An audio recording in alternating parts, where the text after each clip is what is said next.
bleed green? Are you an ultimate Eagles football fan? Well, you're in the right place.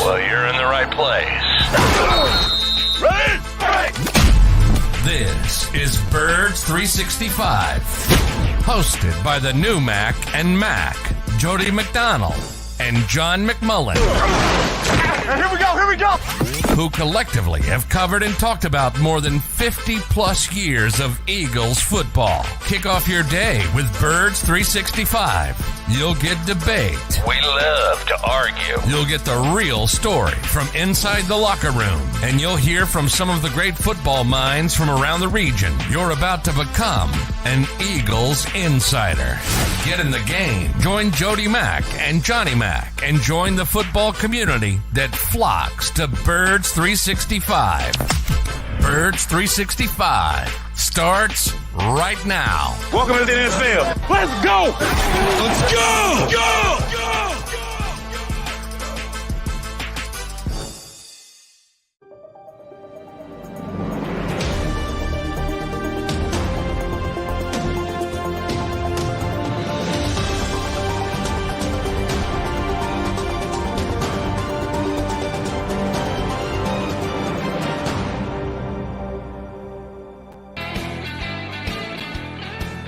And Football Friday during Dallas week. This is the Mac and Mac led Birds 365 pre-Cowboy show. Yeah, we'll get the pregame show right before the game on Sunday, but the last third of the week dedicated purely to your Philadelphia Eagles. McMullen and McDonald here with you for the next 2 hours and two good guests coming your way. I don't reference this often. The stream, we've got a bunch of loyal streamers who check in and some who comment on our stream on our feed.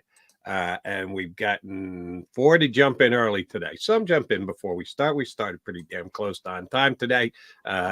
Jody, would your alarm go late again if we're a minute late? Yeah, I always take my ribbon because that's happened to me a couple of times in 3 years.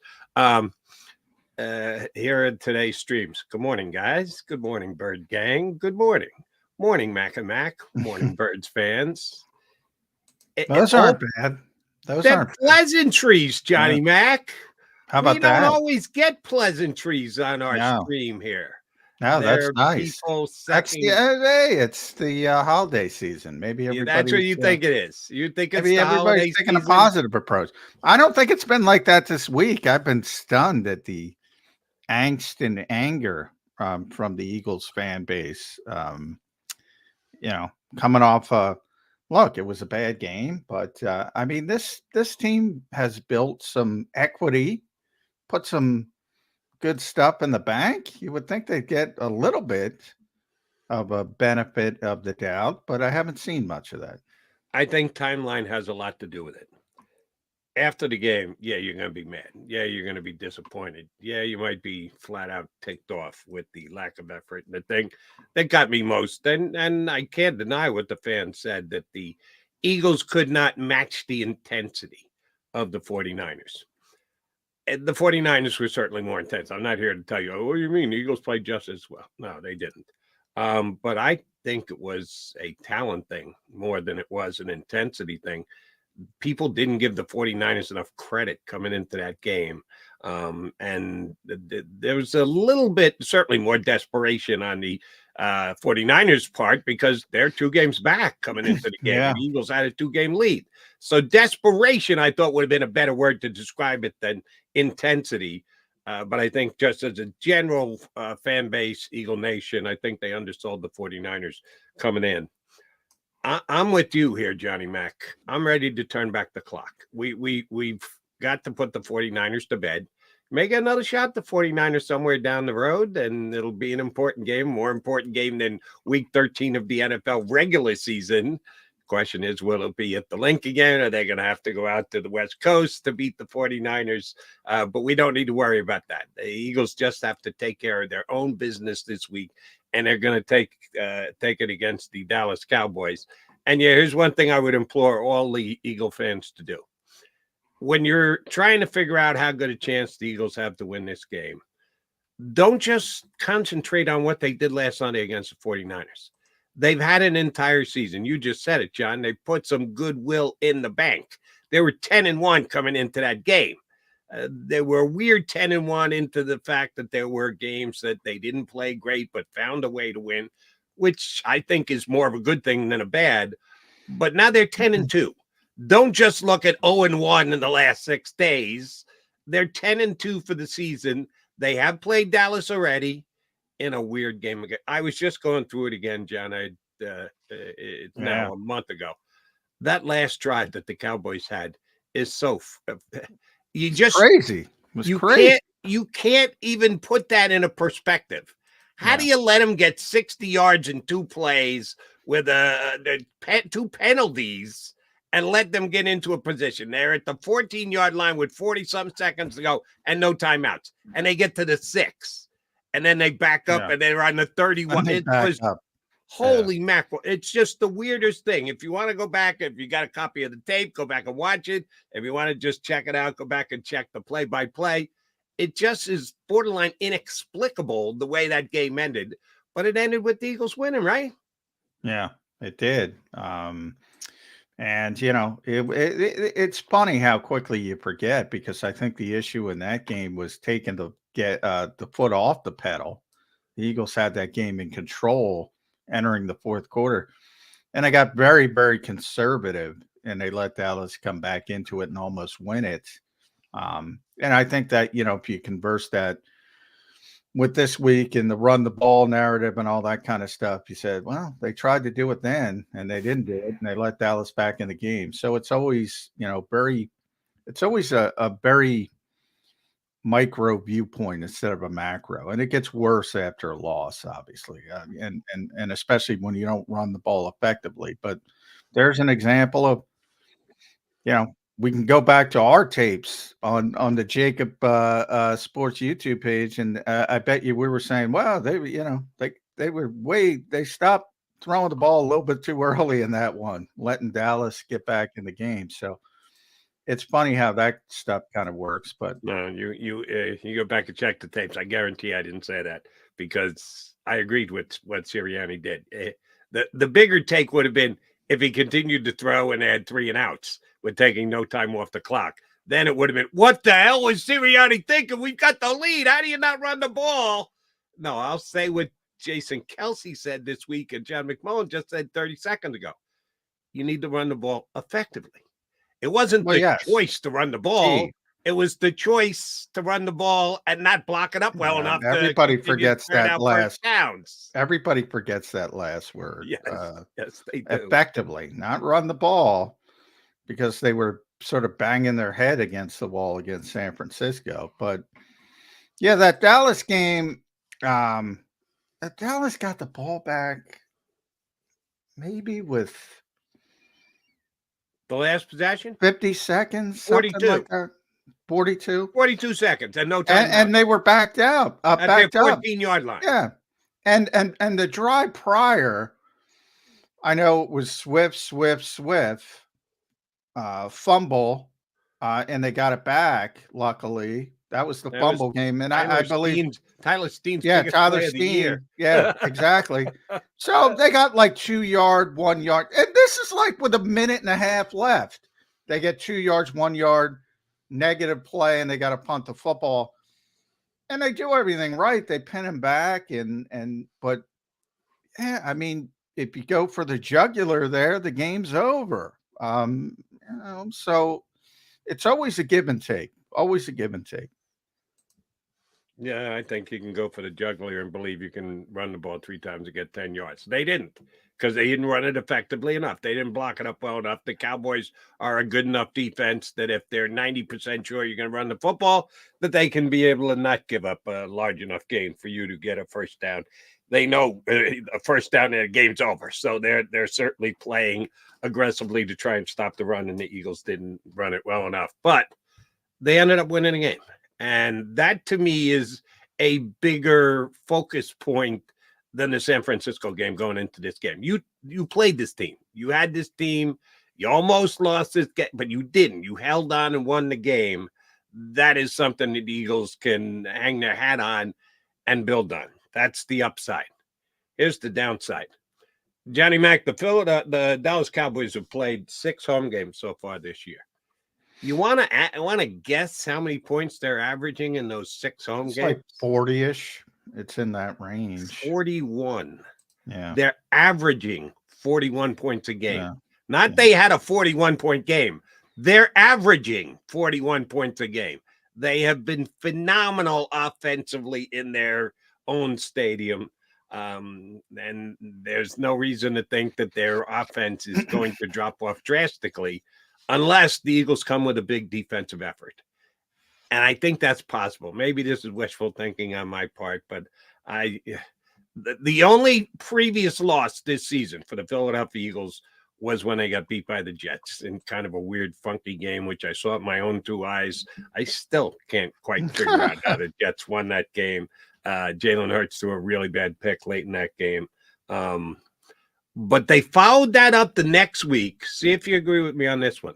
Their best defensive effort of the entire year was the following week against the Dolphins. Dolphins came in as the greatest show on grass or whatever. They're not the Rams, but the numbers they were putting up offensively, including a 70-burger against the Broncos, were off the chart and potentially record-breaking. The Eagles held them in check. They held them under 250 yards, Johnny Mac. Yeah.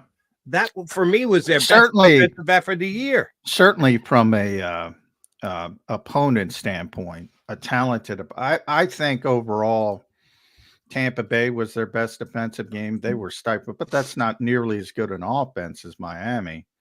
So I get what you're saying. They certainly played well.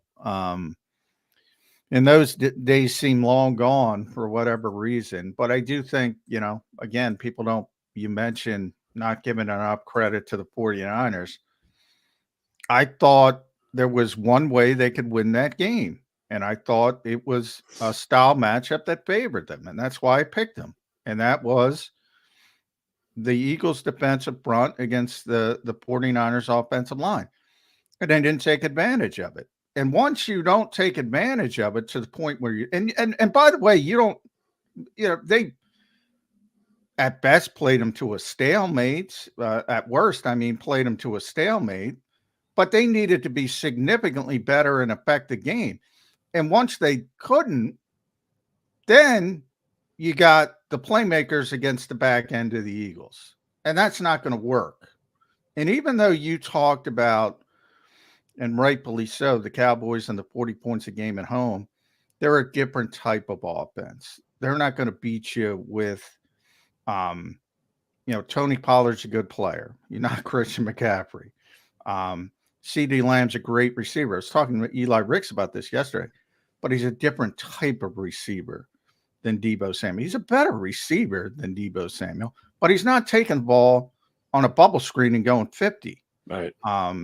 So and Ferguson they had struggled with, but he's not George Kittle, and on and on and on. So down, and they don't have the deep threats like Brandon Ayuk to complement CeeDee Lamb, even though Brandon Cooks is getting a little bit better. So I think it's a more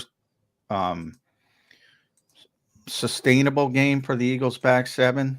And I use that word to say that, it's more traditional. Like, I really think they struggled with the style of the 49ers. And they'll be back to a more traditional style, and I think that will help them. Well, I think a key guy for the Eagles is going to be Bradley Roby, who did not play in the first matchup between the Cowboys. He was out, and the overmatched replacements that the Eagles were trying to get in there, Eli Ricks and Sidney Brown playing a corner position, slot position, but playing cornerback rather than safety. They just weren't up to the task, and the task is not easy to begin with. Then you factor in at CeeDee Lamb, who they're covering most of the time. They're overmatched. So Bradley Roby, and I need more out of Bradley Roby this week, more than just, well, he's better than the overmatched guys we had in there previously. But he is. He is. I'm not saying that's not true, but I need more than that. I need him to actually defend a pass. Knock down a pass. It looks like it's going to be complete. Get your hand in on a pass. and knock it down on third down and make the Cowboys actually punt. I'd take a pick while you're at it, Bradley, but that's kind of an unfair ask. But just he keeps CeeDee Lamb in front of him and lets him beat him with shorter passes than the others who gave up longer gains to CeeDee Lamb. If that happens, the Eagles might not win the game, John. They need him. I'm not saying great. I'm not saying Pro Bowl level. I'm not saying he has to have a turnover in this game. But if they gave up 191 yards to CeeDee Lamb, just him giving up 148 and going, hey, that's 43 yards less they got last time. That's not good enough. You can't just hold CeeDee Lamb to 143 yards. I think it kind of depends on, I always use the NBA analogy. It's okay to let somebody score 30 or as long as you limit the other guys, as long as you make them work hard. He's a really good player. He's not, now you don't want him to be at 190, as you said, but you can win a game where it's at 140 if you eliminate everybody else. And I think that's the key to it. And you make them work hard for that 140-ish. Would you prefer to be down? You prefer to be down like what they did. You mentioned the Miami game, what they did to Tyreek Hill, who caught a bunch of passes, but I think he ended up with like 90-something yards. That would be nice. But I do think you can win as long as, Brandon Cooks isn't getting you, as long as Ferguson, as long as Pollard isn't getting you. So it kind of depends on how things shake out, but they will be better because Roby's better than Ricks and Brown in the slot. I mean, how much better? Yeah, we haven't seen enough of it. We said the same thing about Kevin Byard. I thought it was going to calm down. Now, maybe it hasn't calmed down because of the opponents. They played much better teams. Eagles have had a much tougher schedule. It gets tough for the Cowboys because they get the Bills and the Dolphins next to them. And the Eagles have already beaten the Bills and the Dolphins. Yeah, so, and now they got Sha Leonard to enter into the mix as well. So I don't think all the turnover has helped either. But maybe it will help by week 17 and week 18. That's the goal for this team. The larger goal, obviously, they want to go places, and to get to where they want to go, they want to win the division, get the number 1 seed, and so how do you get there?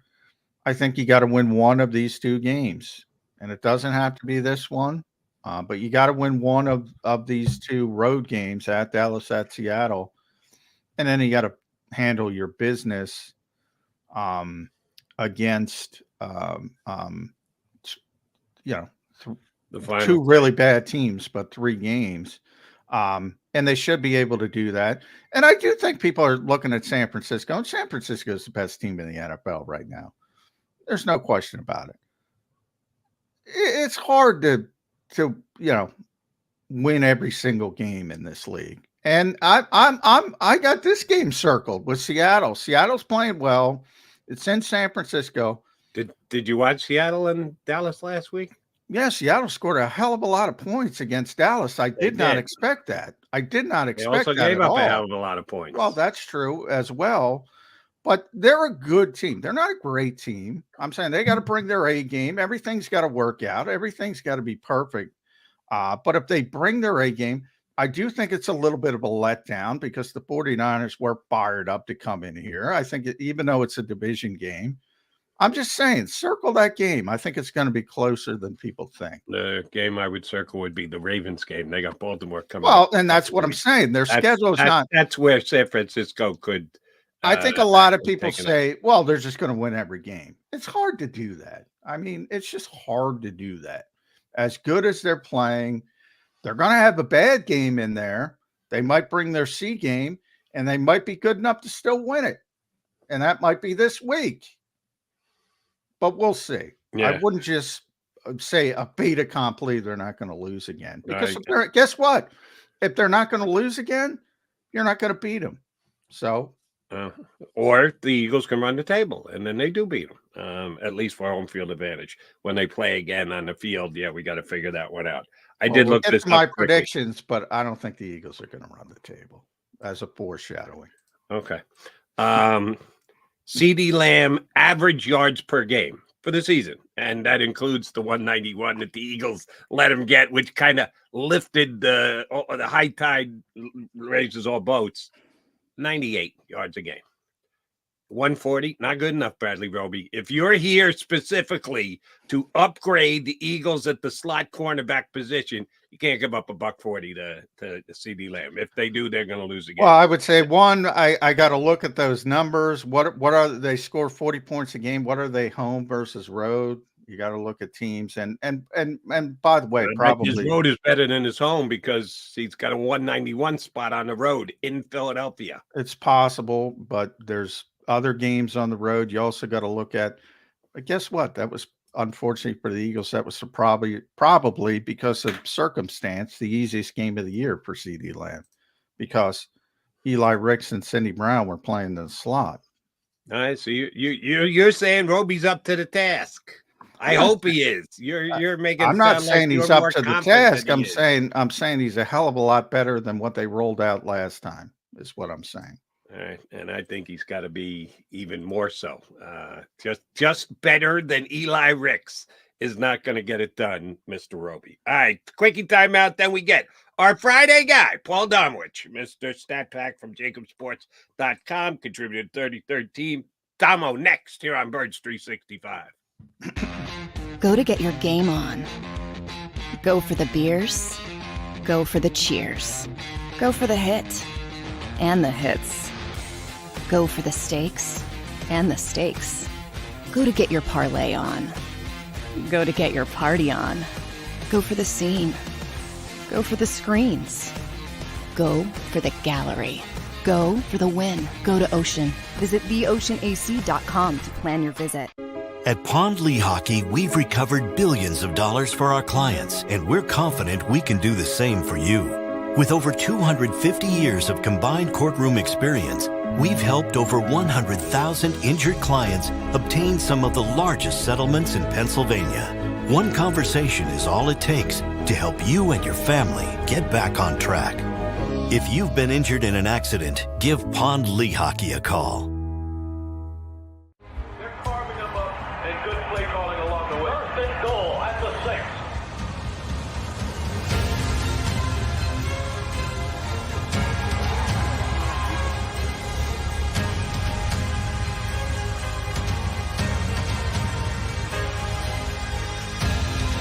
On the field of life, First Trust Bank is there for you.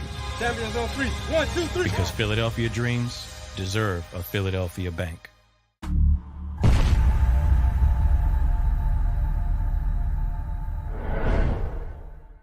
We're here to show you a better way to spend your state income taxes and get the money to where it's needed to most to the thousands of qualified kids. What we like about Blocks is they really know where the need is. This program ensures that their dollars come 100% into these kids for their tuition assistance. If you are able, Blocks makes the EITC piece go very quickly and very smoothly. Turn your PA state tax liability into need-based scholarships and receive a 90% tax credit.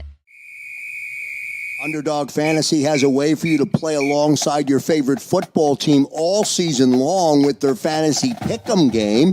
You pick between 2 to 5 players, select whether they'll go higher or lower on one of their stats, then do what you usually do on a Sunday, watch the games. You can win up to 20 times your money in a single game by going 5 for 5. It's a fantasy game, and the Sports Betting Show wants you to get involved. Go to UnderdogFantasy.com. When you sign up, use the promo code WIN, and Underdog will double your first deposit up to $100. That's UnderdogFantasy.com. Use the promo code WIN. Do you stream on a Roku, Fire Stick, Google TV, or Apple TV? Now you can watch 6ABC 24/7 with the 6ABC Philadelphia streaming app. For the big story on Action News, search 6ABC Philadelphia and start streaming today. EAGLES, Eagles.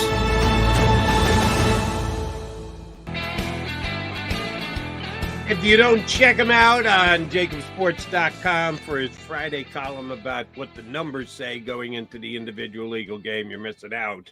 we kind of let him go verbal with us here on Birds 365.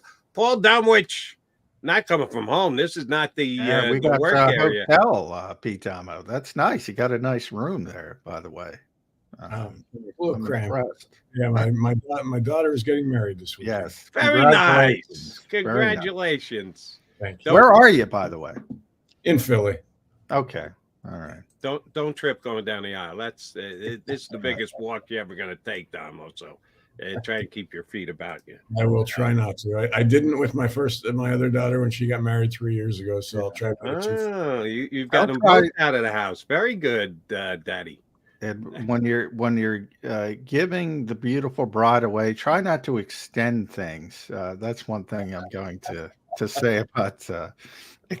Try not extending things. You got to be on time, Damo, when you're doing these things. That's foreshadowing for one of my questions down the road. Be on time. The Eagles showed up on time against the 49ers. They were there for the kickoff, but didn't go well thereafter. John and I were just talking about how you needed to put it behind you. And if you're an Eagle fan, and certainly the Eagle players have to do that same exact thing. I think they did when they coughed up their other loss this year against the Jets and came back with as good an effort against the Dolphins. I think their best defensive effort of the season.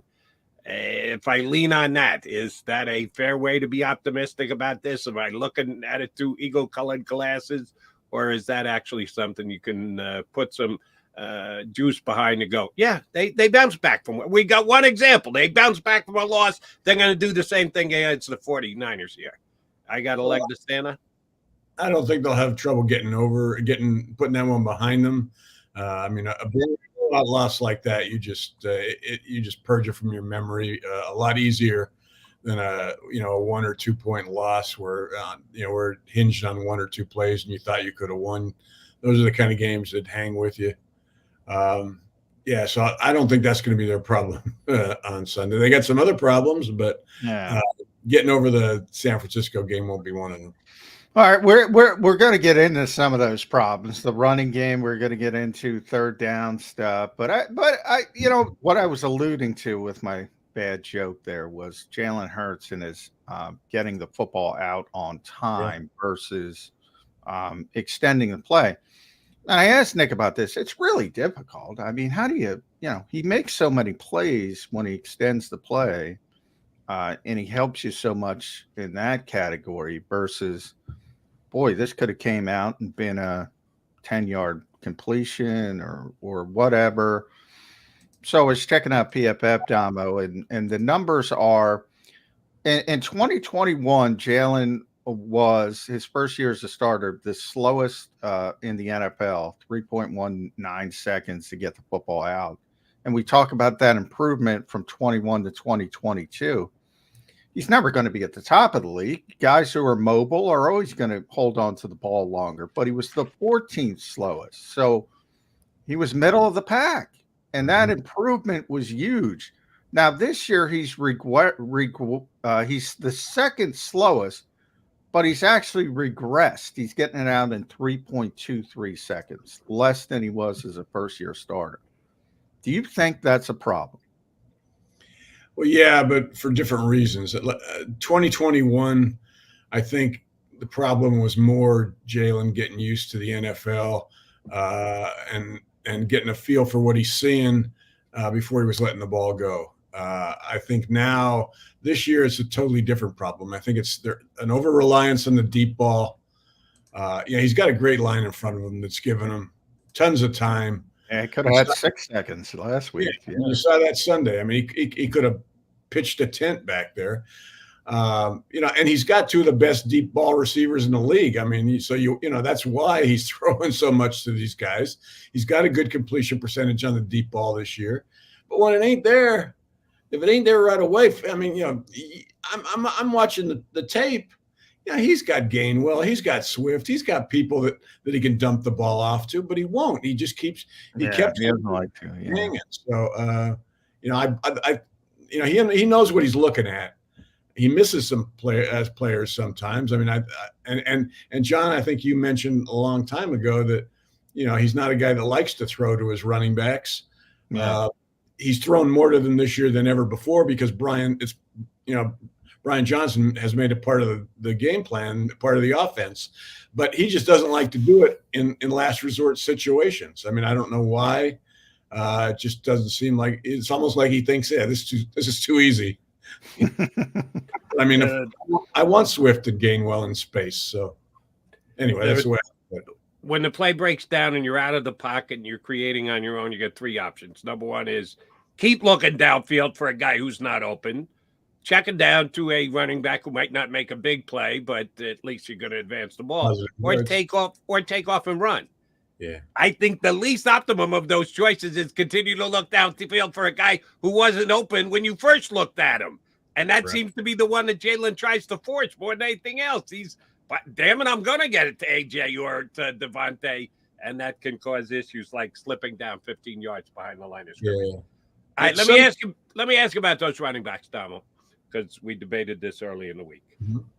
I cannot believe in any given game, for any reason, that Kenny Gainwell's going to get more snaps than DeAndre Swift with what they've accomplished up until this point in the season. That's exactly what happened Sunday against the 49ers. Are the Eagles making a mistake when they allow something like that to happen, in your opinion?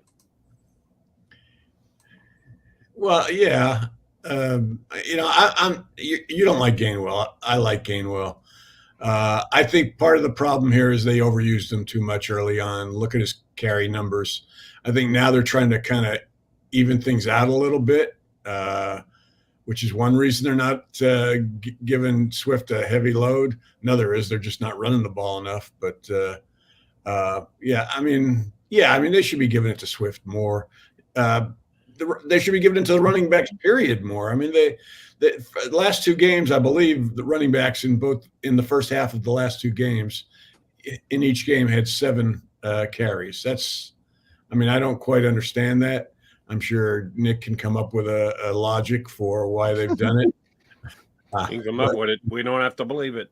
So they need to make a bigger commitment to the run, period, whether it's to Gainwell or Swift. I mean, you use them both. So, all right, I think the mentality of Philadelphia. Let's be honest, Damo. You've been around this team longer than just about anybody. They've never come off. Run the ball. It's almost like that guy who showed up at NovaCare with the sign was waiting for the loss and saying, "Oh, they didn't run the ball." Isn't it just an outlier and say, in the fact that they got blown out? So, in the fourth quarter, I think they had 23 plays and they passed it 20 times. Well, when you're down 3 scores, you gotta throw the ball.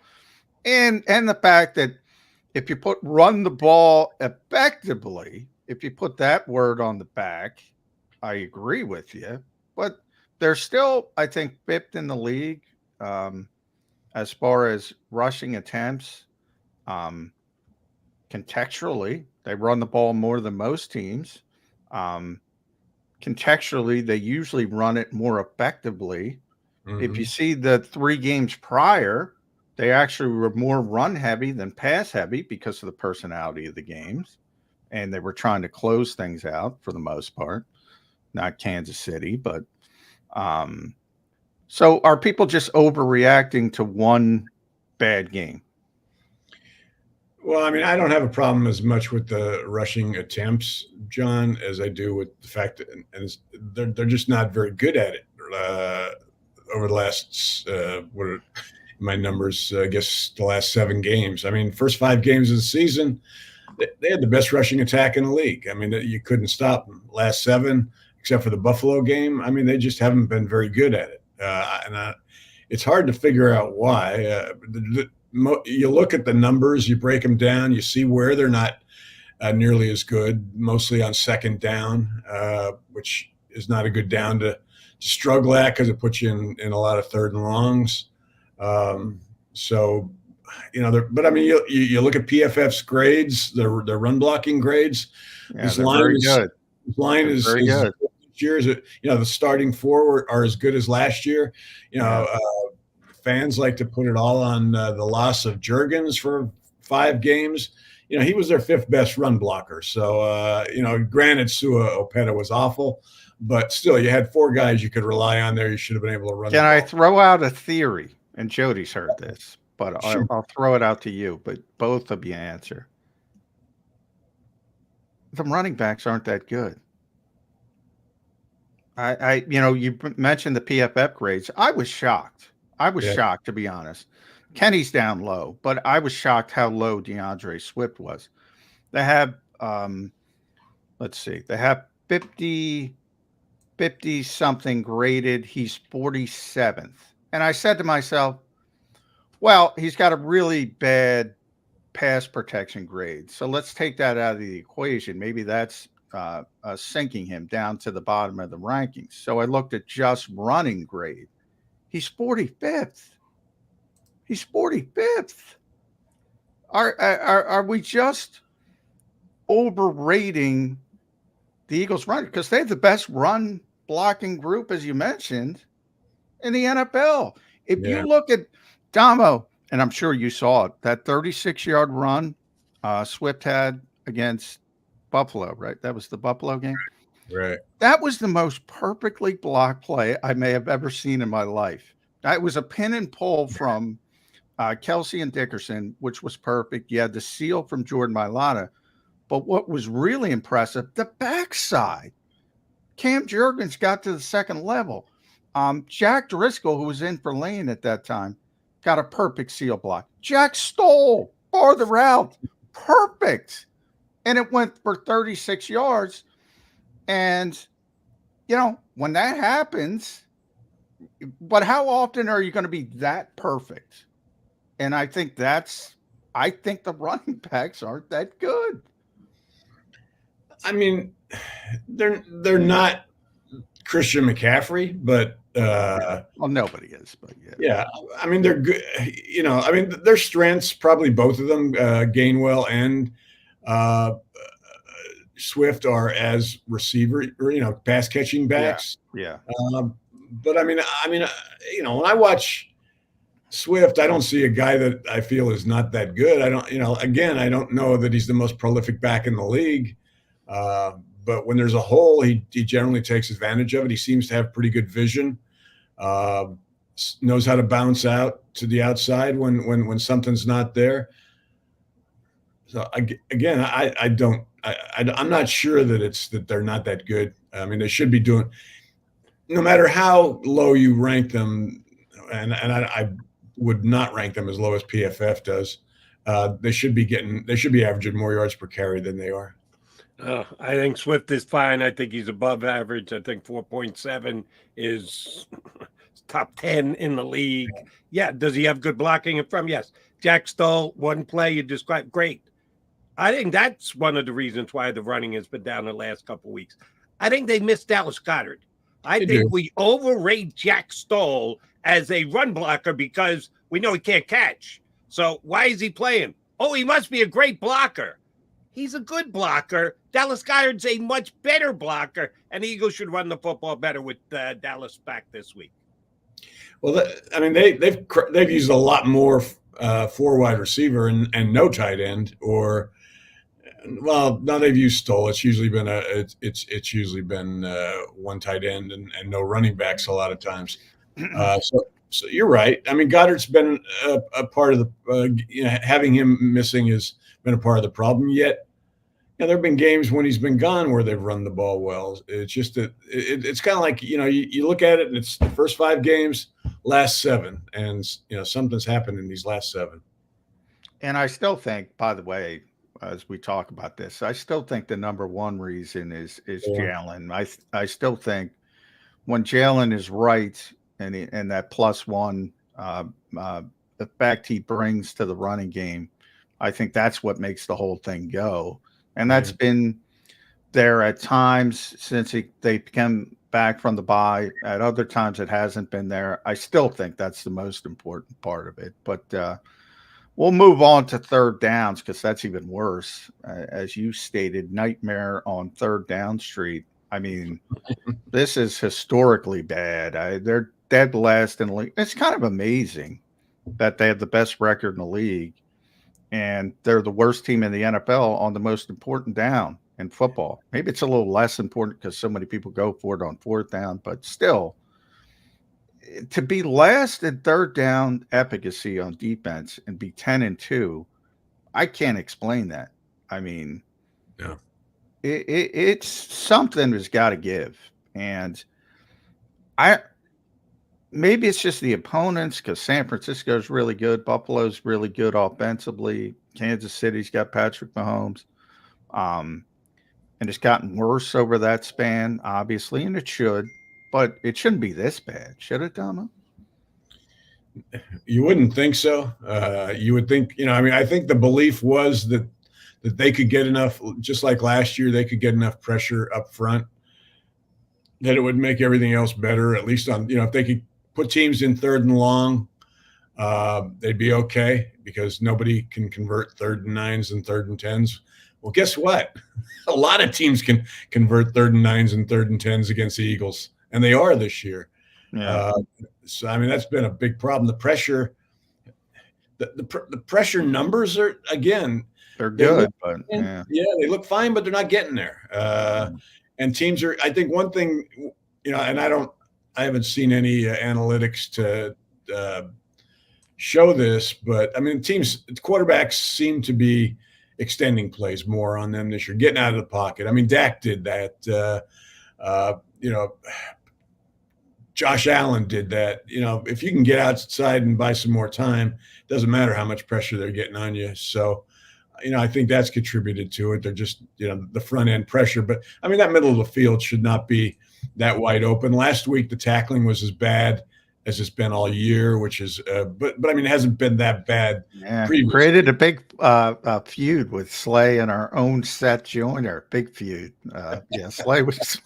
Slay cornered me about Seth yesterday. It was hilarious. But anyway, you know what? Domo, yeah. were you suggesting that pressures might not just be enough? That sacks are actually a lot more important than pressures? Jody's like a dog with a bone, man. My buddy Casey Stern, baseball talk guy's got a great phrase called "Profits are nice, parades are better." Yeah, the pressures are nice, sacks are better. If the Eagles are getting the prerequisite pressure and they're the worst third down defense in the National Football League, doesn't that tell you something about pressures? Well, the problem with pressure is there's two things you can do. You can get rid of the ball quickly, which a lot of the quarterbacks they've faced have done. And secondly, you can, if you're mobile enough, you can get away from it if the pass rush hasn't been disciplined enough. And that's one of the things we're seeing this year. There's, there are some cracks in that pressure that are letting quarterbacks get outside. We saw last week on a big one where Brandon Graham got caught inside. You're right. You got to get the guy down. You're not seeing, their takeaways are affected because there's no strip sacks. It's just. Well, I would say, because I'm on the other end of the spectrum, I think pressure's more predictive than sacks, because again, if you're playing Carson Wentz, all right, and you get 70 sacks, all right, you might get 9, 10. Yeah. Then if you're playing Patrick Mahomes in the Super Bowl, even on a crappy field, or if you're playing Peyton Manning back in the day, Tom Brady, I don't care who you are, you ain't getting a lot of sacks because they're going to get the ball out on time. So you better figure out something else, because it's wholly dependent on the quarterback holding on to the football to allow you to get a sack. Now, pressure, as you saw with the Giants as they beat the Patriots twice in the Super Bowl, they beat them the same way both times. Pressure right up the middle, made Tom uncomfortable. Mm-hmm. There are certain quarterbacks who are just not going to allow you to put up big sack numbers. Yeah. But I'll turn that into Sean Desai, who the honeymoon is over for poor Sean. Now he's not making adjustments, but he has made adjustments. And one of the adjustments you pointed out, he's been blitzing Philadelphia. He's been blitzing all over the place, way up in blitz percentage. And oh, by the way, it is failing miserably, Paul Domowitch. Is it time to scale this thing back? I've argued, you now have Sha Leonard. You got Byard, you have Roby, you have all these veteran savvy players. Hopefully they'll get more up to speed. I'd play cover 2 all day. Yeah. All day. And say, all right, man, I'm just going to play. I'm dropping everybody I got into coverage to try to stem it. And I mean, Brock Purdy, what was he? 10 of 11, 3 touchdowns. Yeah. Want to keep coming? Yeah. Yeah. Of course, you got to tackle better. If you're playing cover 2, yeah, you damn well better tackle better than you did against San Francisco. That's a fair point. Yeah. Yeah. But I think simplified, and who said it this week? KISS principal, Jody. Barrett. Keep it simple, stupid. But yeah, Barrett Brooks. I mean, they're at the point where they have so many new faces, so many communication issues. Yeah. I think it's time to scale back from this Fangio match zone that everybody's blowing left and right. And it's not fair to Eli Ricks and Sidney Brown and all the younger players as well. That's, I think, the biggest problem with Sean Desai. But he's tried. He's adjusting. He's trying everything. Yeah. He's pulling out the kitchen sink. What would you do if you're Sean? I agree. I would say, I remember Todd Bowles when he took over a shipwreck of a defense here. He just simplified everything. Just made it as easy as possible for these guys, and they played better. They didn't play great, but at least when people don't have to think as much, they generally react quicker and get to the ball. So, and then you just hope that they can tackle. Damo, I'm going to ask you to do a little crystal ball look for us for this upcoming game. What are the Eagles going to do on offense to make sure Micah Parsons doesn't blow up the game? Is it a mindset? Is it a specific type of play? Is it a responsibility of one guy? Because they move them all over the place. Real easy to just say, well, it's all on Jordan Mailata. He comes most of the time from the right defensive end, but they put him inside. They'll flip their 2 defensive ends. So it's not just one-on-one, mano-a-mano. So how do the Eagles keep from Michael Parsons blowing up the game? I mean, I think they have to have some success with the run game. If they do, if you keep him guessing, in the past, they've run at him, attacked him. We've talked about this. If you can't block them, read them. That's what Nick says. Best way to deal with his speed is to go right at him. So, yeah, I think the run has to kind of lead here. If they can get them at least thinking run, it makes Jalen and the receiver's job a lot easier back there.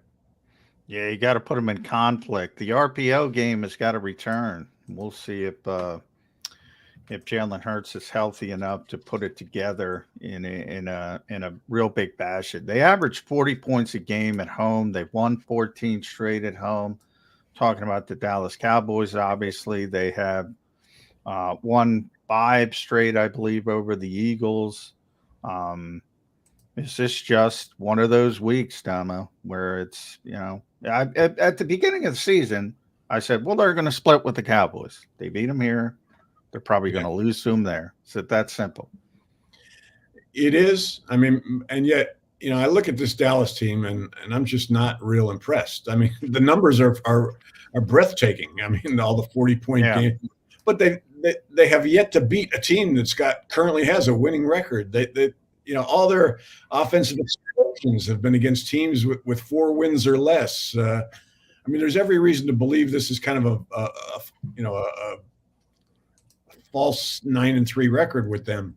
But the bottom line is, these teams seldom sweep, and the Eagles beat them at home, and they're probably going to lose Sunday down there. So, I think it'll be close, but I think the Cowboys are going to win. Do you? You're leaning toward the Cowboys. Okay. If they do lose, where does that leave them? We know what the numbers say. They'll be in a tie with the Cowboys. I did this several weeks ago. Yeah. And the only way you can do it is if both teams win every other game, which they probably won't, but you never know. So you got to have some kind of prediction as to where it goes from there. The Eagles would still have the advantage in the tiebreaker because the Cardinals of all people. Yeah, the beat Cards. The Cowboys. JG still helping. JG way back in week number 2. But they would certainly lose the number 1 seed to San Francisco, be even with them and having lost the tiebreaker. What's the mental state of this football team coming back on that plane from Dallas if they lose the game? Well, I mean, I don't think Dallas is going to be their problem going forward if they lose. Dallas's schedule, Buffalo, Miami, Detroit. Yeah. They're going to win the Eagles are going to, regardless of what happens Sunday, the Eagles are going to win the NFC East. Ooh. Their problem is they're probably not going to be the number 1 seed. They lose on Sunday, even if they run the table, and you guys talked about this, and John's right. Anybody can beat anybody. But you look at San Francisco. Baltimore's the only team they got a shot at losing to right now. And let down week. That was a big game for the 49ers. They wanted to prove something here. I don't think they're going to be fired up this week. Lay the 9.5 with San Francisco this week. All right. They're going to might be right. You might be right. That's my concern. If I'm them, that's my concern, that they're not going to end up with the number 1 seed, which means they're probably going to have to play the Cowboys again in the Cowboys in the playoffs before the NFC Championship game. San Francisco waiting for them. So, well, if you get to the playoffs, you got to beat good teams. So, that's just baked into it. So they're probably going to have to beat the 49ers, whether it's here or there. Those are pretty clearly the 2 best teams, and one of our best guests here at P. Damo. Make sure you follow him on X, formerly Twitter. He's got bigger things to do this weekend. Congratulations again to you and your daughter. And yeah, thanks, Damo. Thanks for taking some time out. You got some bigger issues to deal with. Absolutely. Always have time for you guys. Thanks. Damo, thanks. That's Paul Domowitch. Read his entire post on JAKIBSports.com. The Damo stat pack on Friday is always must read before you get into the Eagles and the matchup on Sunday. I just double checked it. I'm not the only one who thinks this. 49ers were a 9.5-point favorite over Seattle. Most of the outlets have it at 10.5 now, and one's actually got it at 11. So, well, yeah, but that's. I mean, they're coming off a beatdown of the supposed, if they're not the best team, the supposed best team in the NFL. So it's no surprise everybody's hyped up on San Francisco, and they might beat them by 4 touchdowns. I picked the 49ers to go to the Super Bowl last year. I think they're the most gifted team in the NFL from top to bottom, but I do think letdowns are real in this league, and I think there's a potential that, after that big performance, that they come down to earth a little bit. Yeah, not this week against Seattle. I think they were dealt a good game here.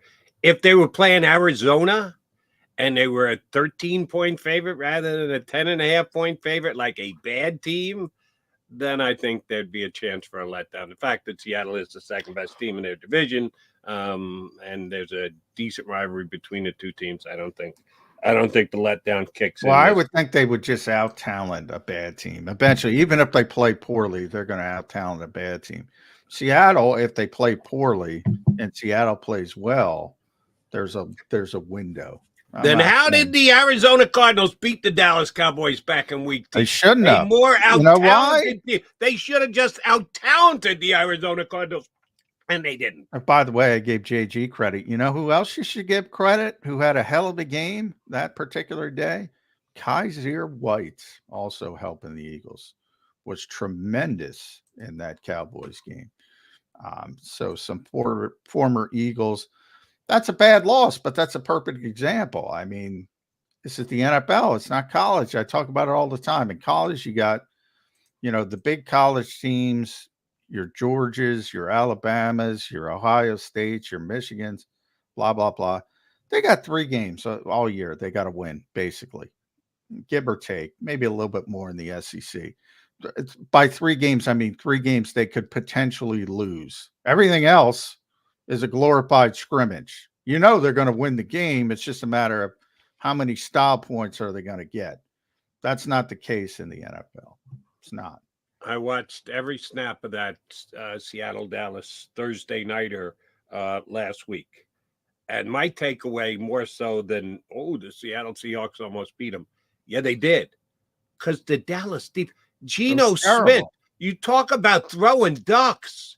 He's got a bum arm. He's got to come to the sideline and get it treated and wrapped, every single thing. He's got no zip on his football whatsoever, and he's still completing passes. I know DeRon Bland baby. Make no mistake about it, by the way. DK Metcalf's performance was noted by a certain 2 receivers at the NovaCare complex. Understood. And they think there is an opportunity to use some double moves against Mr. Pick Six, who's always looking to make the big play. I wouldn't throw an out against DeRon Bland, but I would try to double move him to death with and AJ's very, very close to DK Metcalf. Very, very close. Wasn't he real close to Debo too? Who the hell isn't he close to for other teams? That's true. Well, good receivers stick together, man. They all love each other. How about poke him in the eye this week, AJ, if you get the chance? All right, Johnny Mac, I know you got to run. You got a Sirianni session that you've got to get to, so we need to get you on the record. Eagles, Dallas, in Dallas.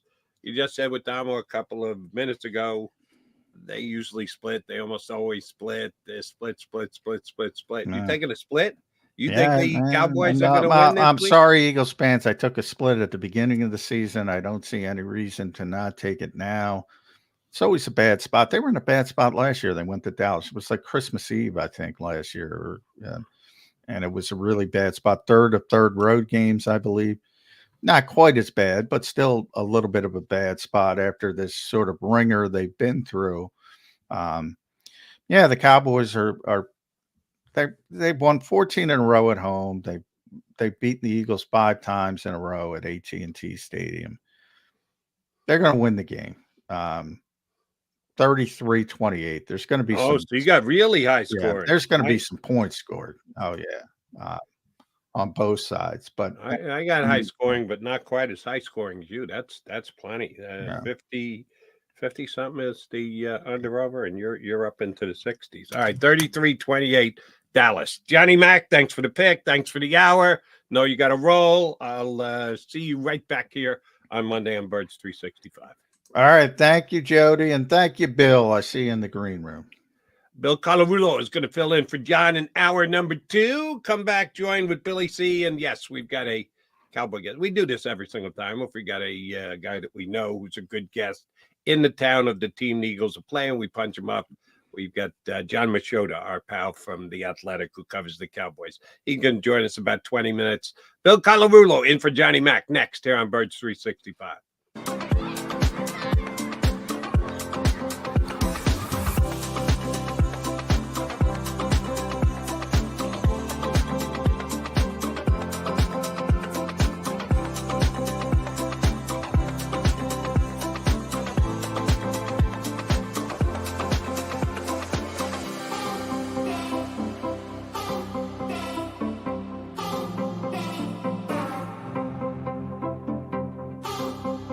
If you own a company and you're not producing a podcast, you're missing out. The public consumes messaging when they're ready. Join the professional podcast network of companies and let JAKIB Media Partners put you in the podcast arena. Come to our professional studio, or we'll come to your place of business and professionally produce your company podcast. Call JAKIB Media right now at 267-261-3428. 267-261-3428.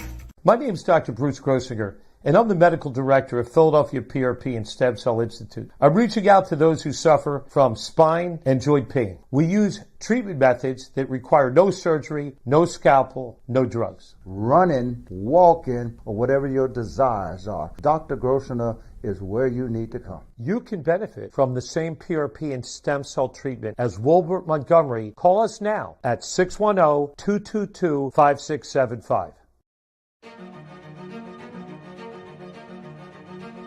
Any professional sports coach will tell you There's no substitution for preparation. At Malamut & Associates, that is a tenet by which we live.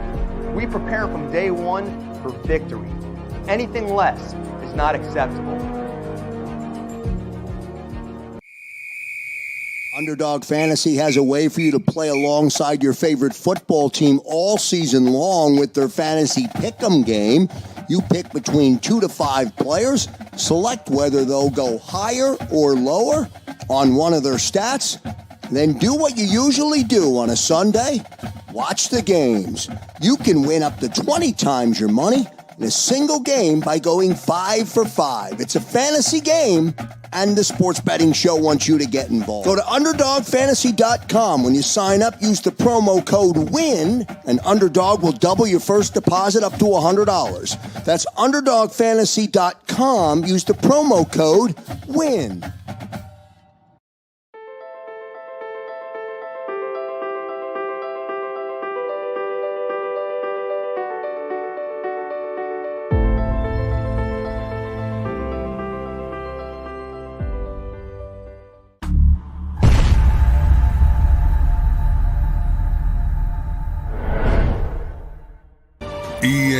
EAGLES, Eagles.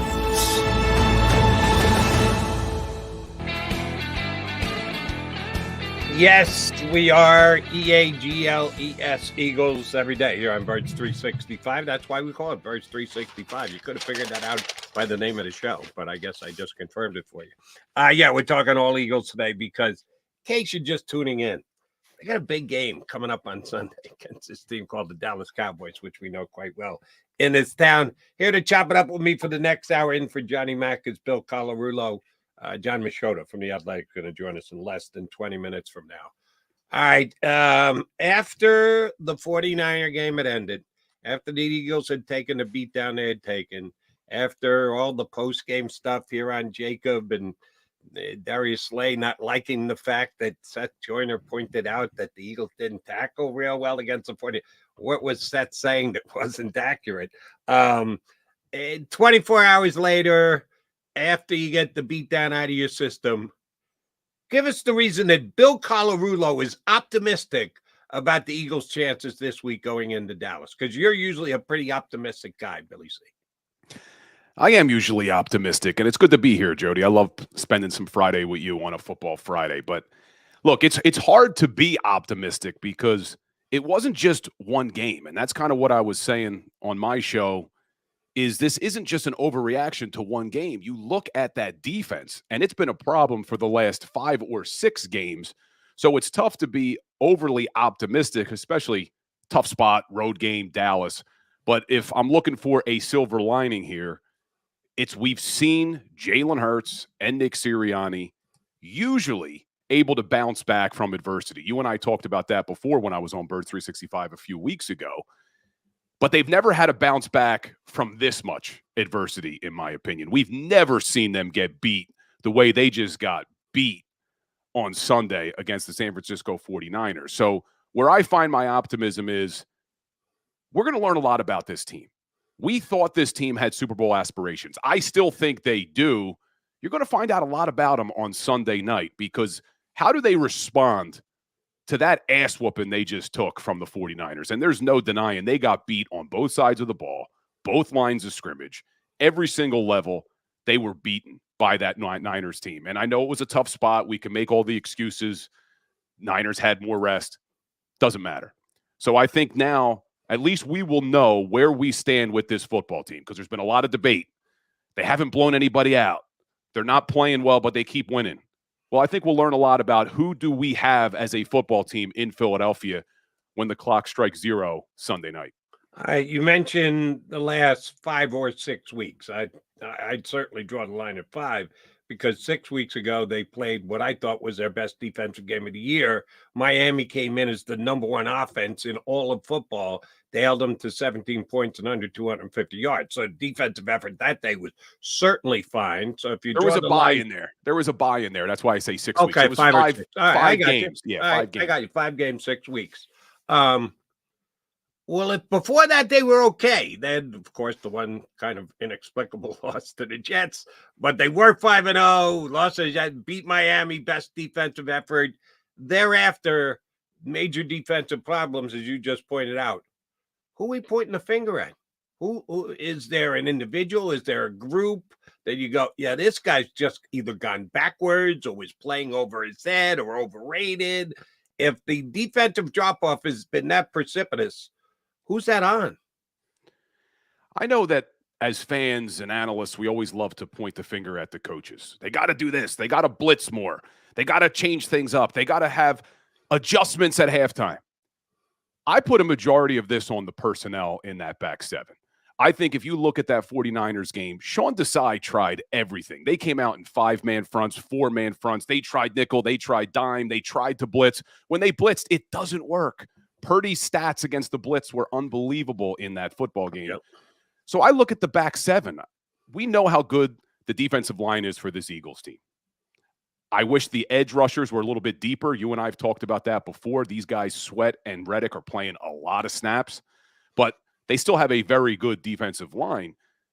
Obviously, linebacker was a problem, but what I really have been concerned with is our secondary.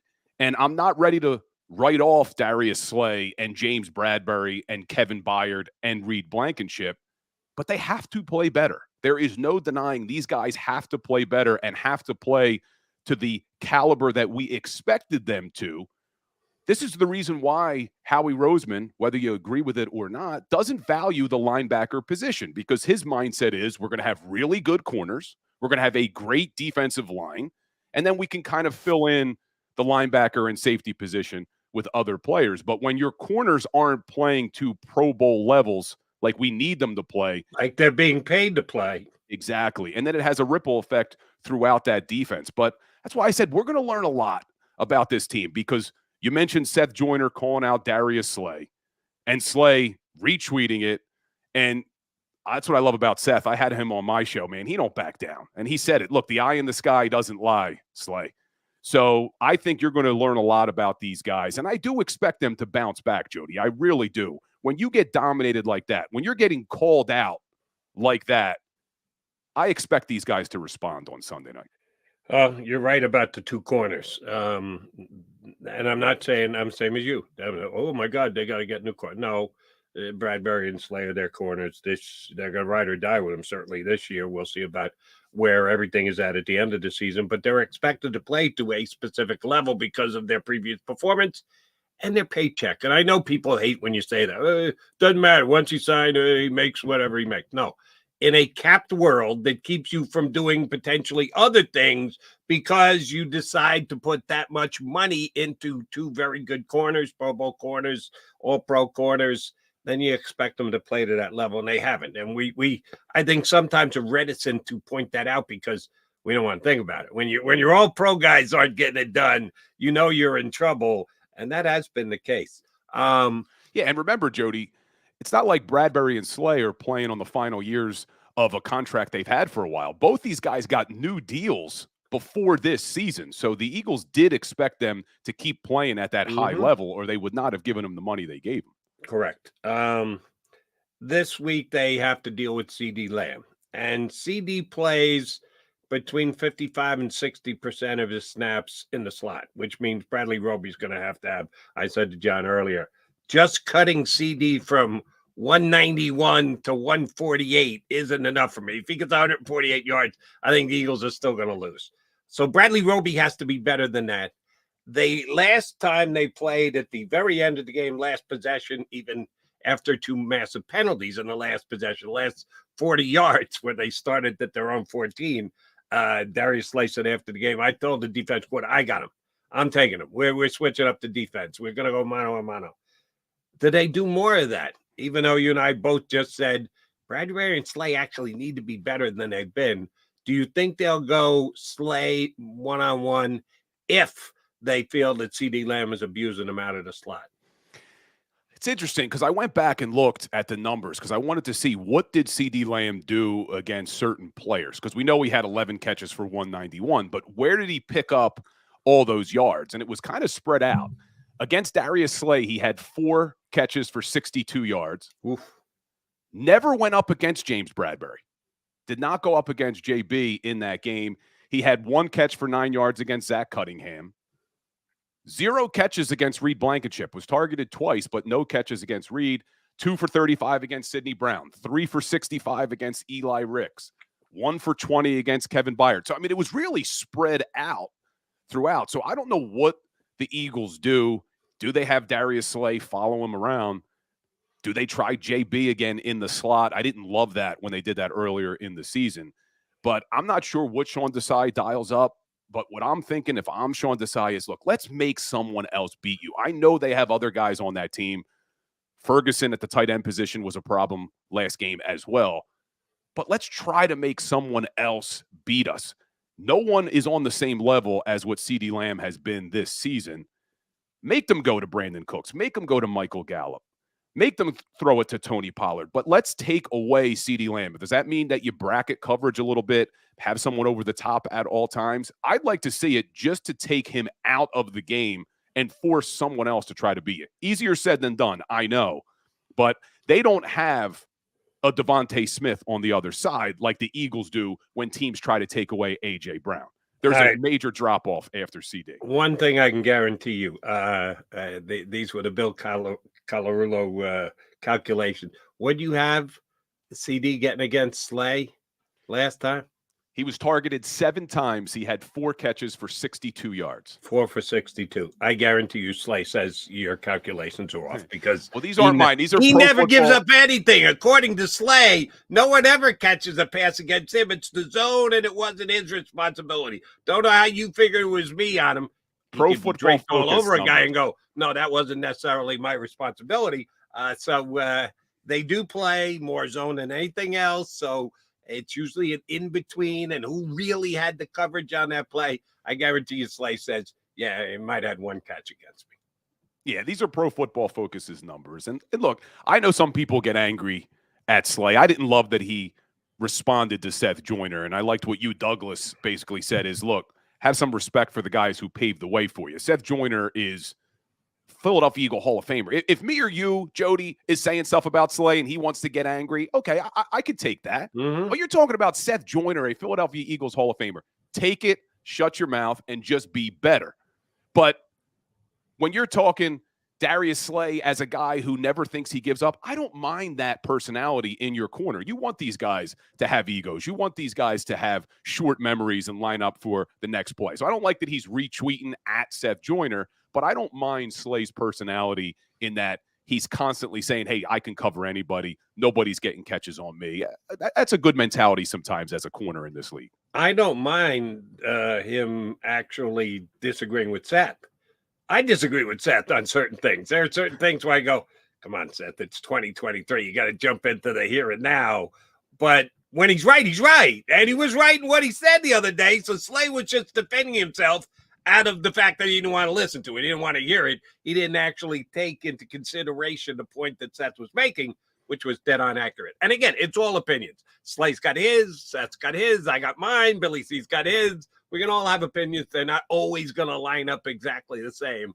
But yeah, I thought Seth hit that nail right in the head. All right. Need your take on this. We got John Machota who's going to join us coming up in 5 or 6 minutes because it's been an ongoing topic of conversation since Monday.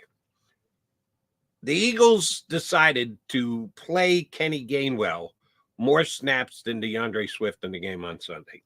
And there are varying reasons for it. John and I debated a little bit how important running backs' ability to pick up a pass block is. It's important, but it's down the list for me. And if that's something that Kenny Gainwell does better, okay, fine. But then they only kept him in to block 1 in 39 snaps. Played 39 snaps. Was in for pass protection on 1 of those 39. So how important can it really be? I've seen Kenny Gainwell his entire career here. I've seen the 11 games that DeAndre Swift has played. I can't think of a reason that Kenny Gainwell would ever or should ever get more snaps than DeAndre Swift, and he surely did in that game the other day. What were the Eagles thinking in your estimation? And Sirianni's asked about it. He sticks to his "this is what we do" speech. Well, if what you do didn't work, don't you think about changing what you do, Coach? Why do you think they ran Gainwell out there as often as they did? I don't get it, Jody, and I agree with you, man, 100%. And I just don't think they know what's going on sometimes in that running back room. I don't understand how for games at a time that you just can ignore one of your best playmakers on this team in DeAndre Swift. And it's just so frustrating to me because you heard Brian Johnson and Nick Sirianni at their press conferences this week say things that we've been saying now for weeks watching these games, which is, yeah, we need to do a better job of committing to the run. Yeah, we need to do a better job of getting DeAndre Swift opportunities. And then I think it was Brian Johnson who said that when you're not averaging a lot of yards per carry, it only takes one long run to change that. Well, that's what we've been saying, especially about DeAndre Swift. This guy has the ability to hit a home run every time he touches the football. Look, Kenny Gainwell, he's an NFL player, has had some success with the Eagles the last couple of seasons, but he's not DeAndre Swift. He doesn't have that home run potential that you have with Swift. And that's what made Miles Sanders so good with this offense last year, is he had that ability that if he hit a hole, he could take it to the house. He could get a big run that changes everything. Look what happened in the Buffalo Bills game. They ignored the run in the first half, gave DeAndre Swift 3 carries the entire first half. They come out in that second half, and what sparked the entire offense? A nice 30-yard run by DeAndre Swift. And after that, offense really got going. So I don't understand why you're giving Kenny Gainwell all of these reps, because it also, you look at it from a defense perspective, they're not as scared about Kenny Gainwell as they are about DeAndre Swift. They know they need to account for DeAndre Swift because of that home run potential. So, look, they said all the right things this week, Jody. Sirianni said it. Brian Johnson said it. Sirianni brought coffee out to the guys with the sign, run the ball. But are they actually going to do it? I think they will this week. I think they're starting to see that this is a problem, that they are making themselves one-dimensional, which makes it really easy for a defense to stop. So I expect a big day from DeAndre. And I looked at the numbers, Jody. The only game where they gave him double-digit carries in both the first half and the second half was that Vikings game back in week 2, and Swift put up 175 yards. Outside of that, you look at the numbers, they have literally ignored him for halves at a time. In over, I think it was 12 out of the other 22 halves. So you remove the Vikings game, like 12 out of the other 22 halves of football, this guy had less than 6 carries in a half. You got to give this guy more opportunities, especially behind that offensive line. And what I'm really hoping happens this week is that they say to their offensive line, look, we're going to challenge you guys this week. Everybody's saying we need to run the football. We're saying we need to run the football. We're going to run the football. We need our offensive line that's supposed to be, and I still think is, one of the best in the NFL to really have a great game in the running game this week. So I'm expecting them to do it on Sunday night. And one narrative that I'm sorry I just wasn't buying that I heard this week from guys with eagle-colored glasses on.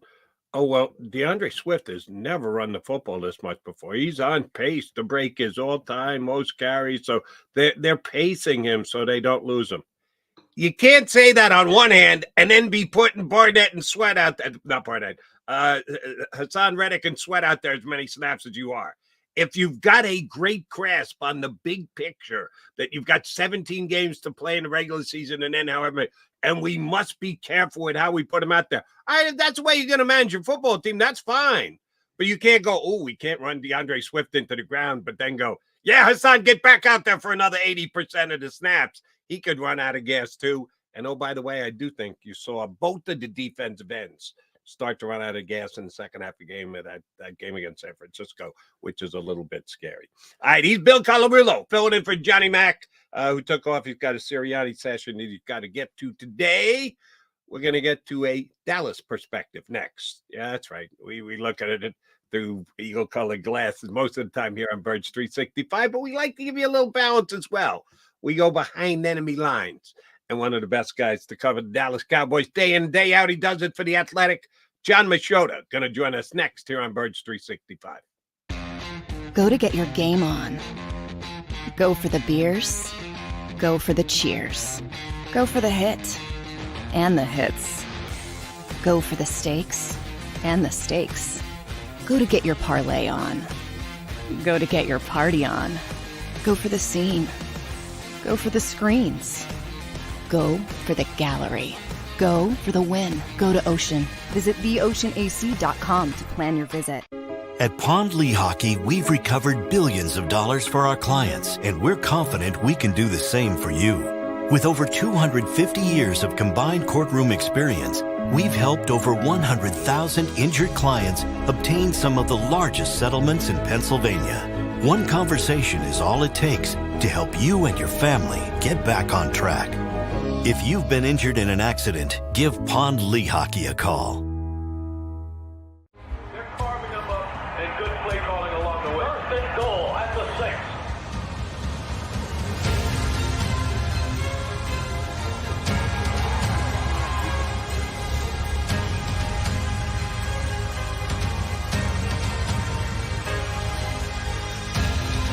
On the field of life, First Trust Bank is there for you.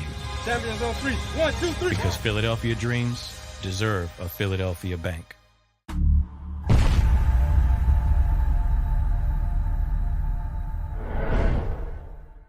We're here to show you a better way to spend your state income taxes and get the money to where it's needed to most to the thousands of qualified kids. What we like about Blocks is they really know where the need is. This program ensures that their dollars come 100% into these kids for their tuition assistance. If you are able, Blocks makes the EITC piece go very quickly and very smoothly. Turn your PA state tax liability into need-based scholarships and receive a 90% tax credit. Underdog Fantasy has a way for you to play alongside your favorite football team all season long with their fantasy pick'em game. You pick between 2 to 5 players, select whether they'll go higher or lower on one of their stats, then do what you usually do on a Sunday, watch the games. You can win up to 20 times your money in a single game by going 5 for 5. It's a fantasy game, and the Sports Betting Show wants you to get involved. Go to UnderdogFantasy.com. When you sign up, use the promo code WIN, and Underdog will double your first deposit up to $100. That's UnderdogFantasy.com. Use the promo code WIN. Do you stream on a Roku, Fire Stick, Google TV, or Apple TV? Now you can watch 6ABC 24/7 with the 6ABC Philadelphia streaming app. For the big story on Action News, Search 6ABC Philadelphia and start streaming today. EAGLES. Eagles.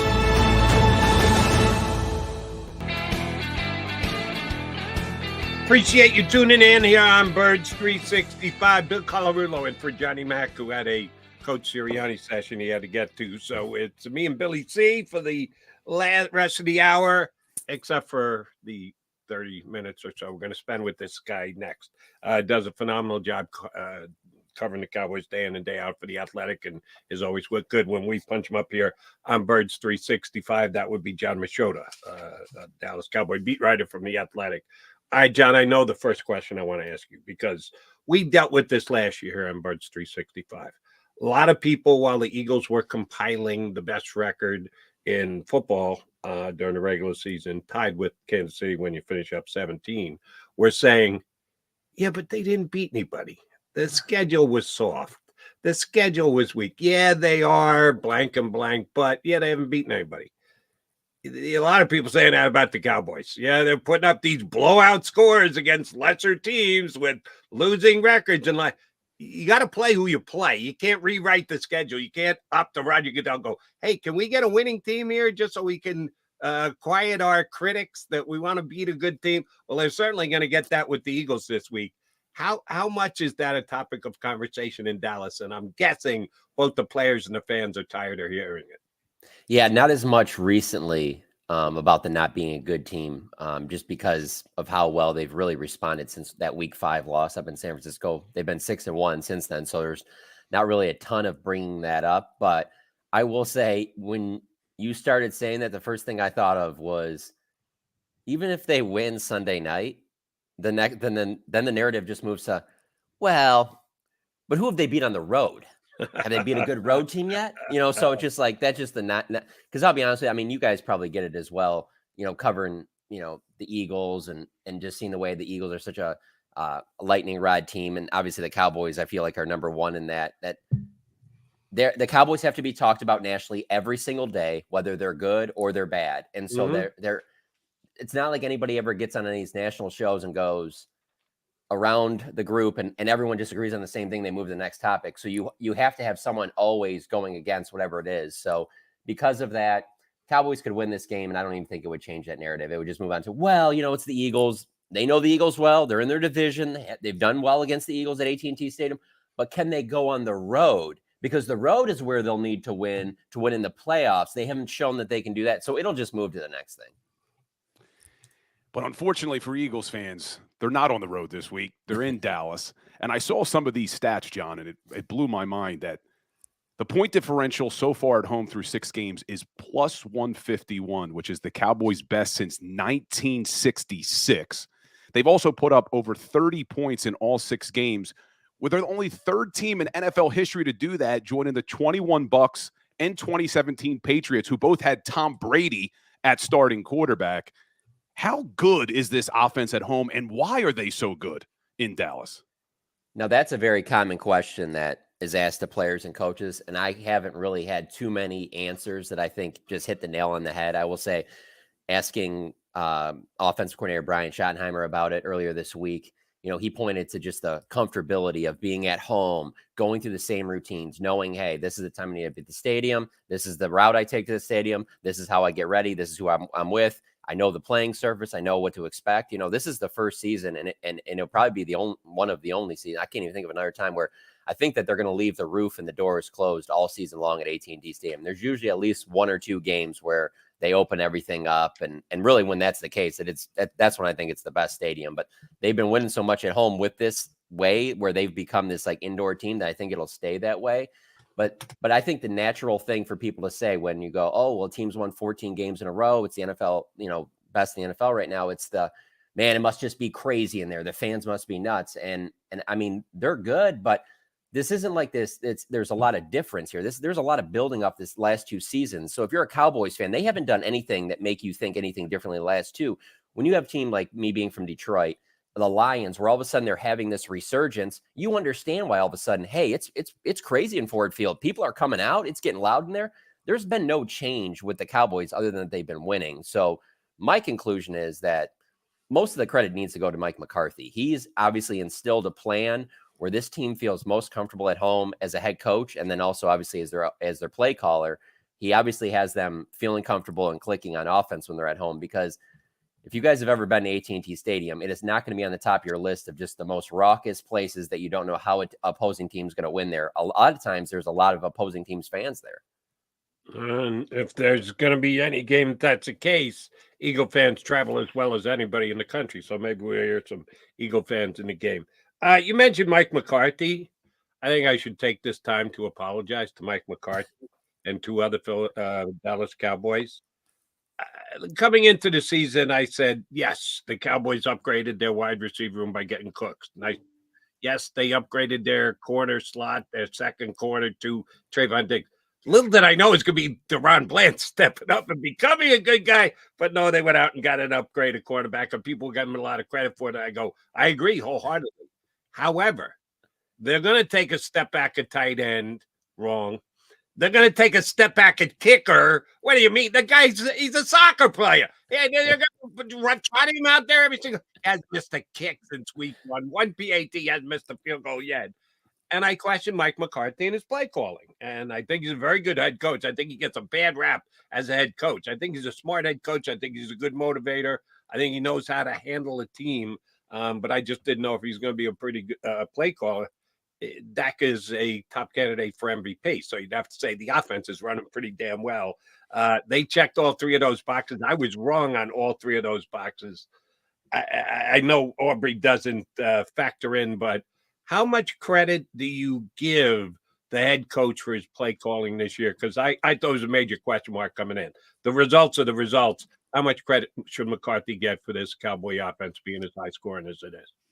Well, I mean, Jody, I think early on your criticism would have been completely warranted, and I think a lot of people would agree with you up until that, right after the final whistle of that San Francisco game, because it did look like this isn't the answer. This isn't going to be the thing that fixes things.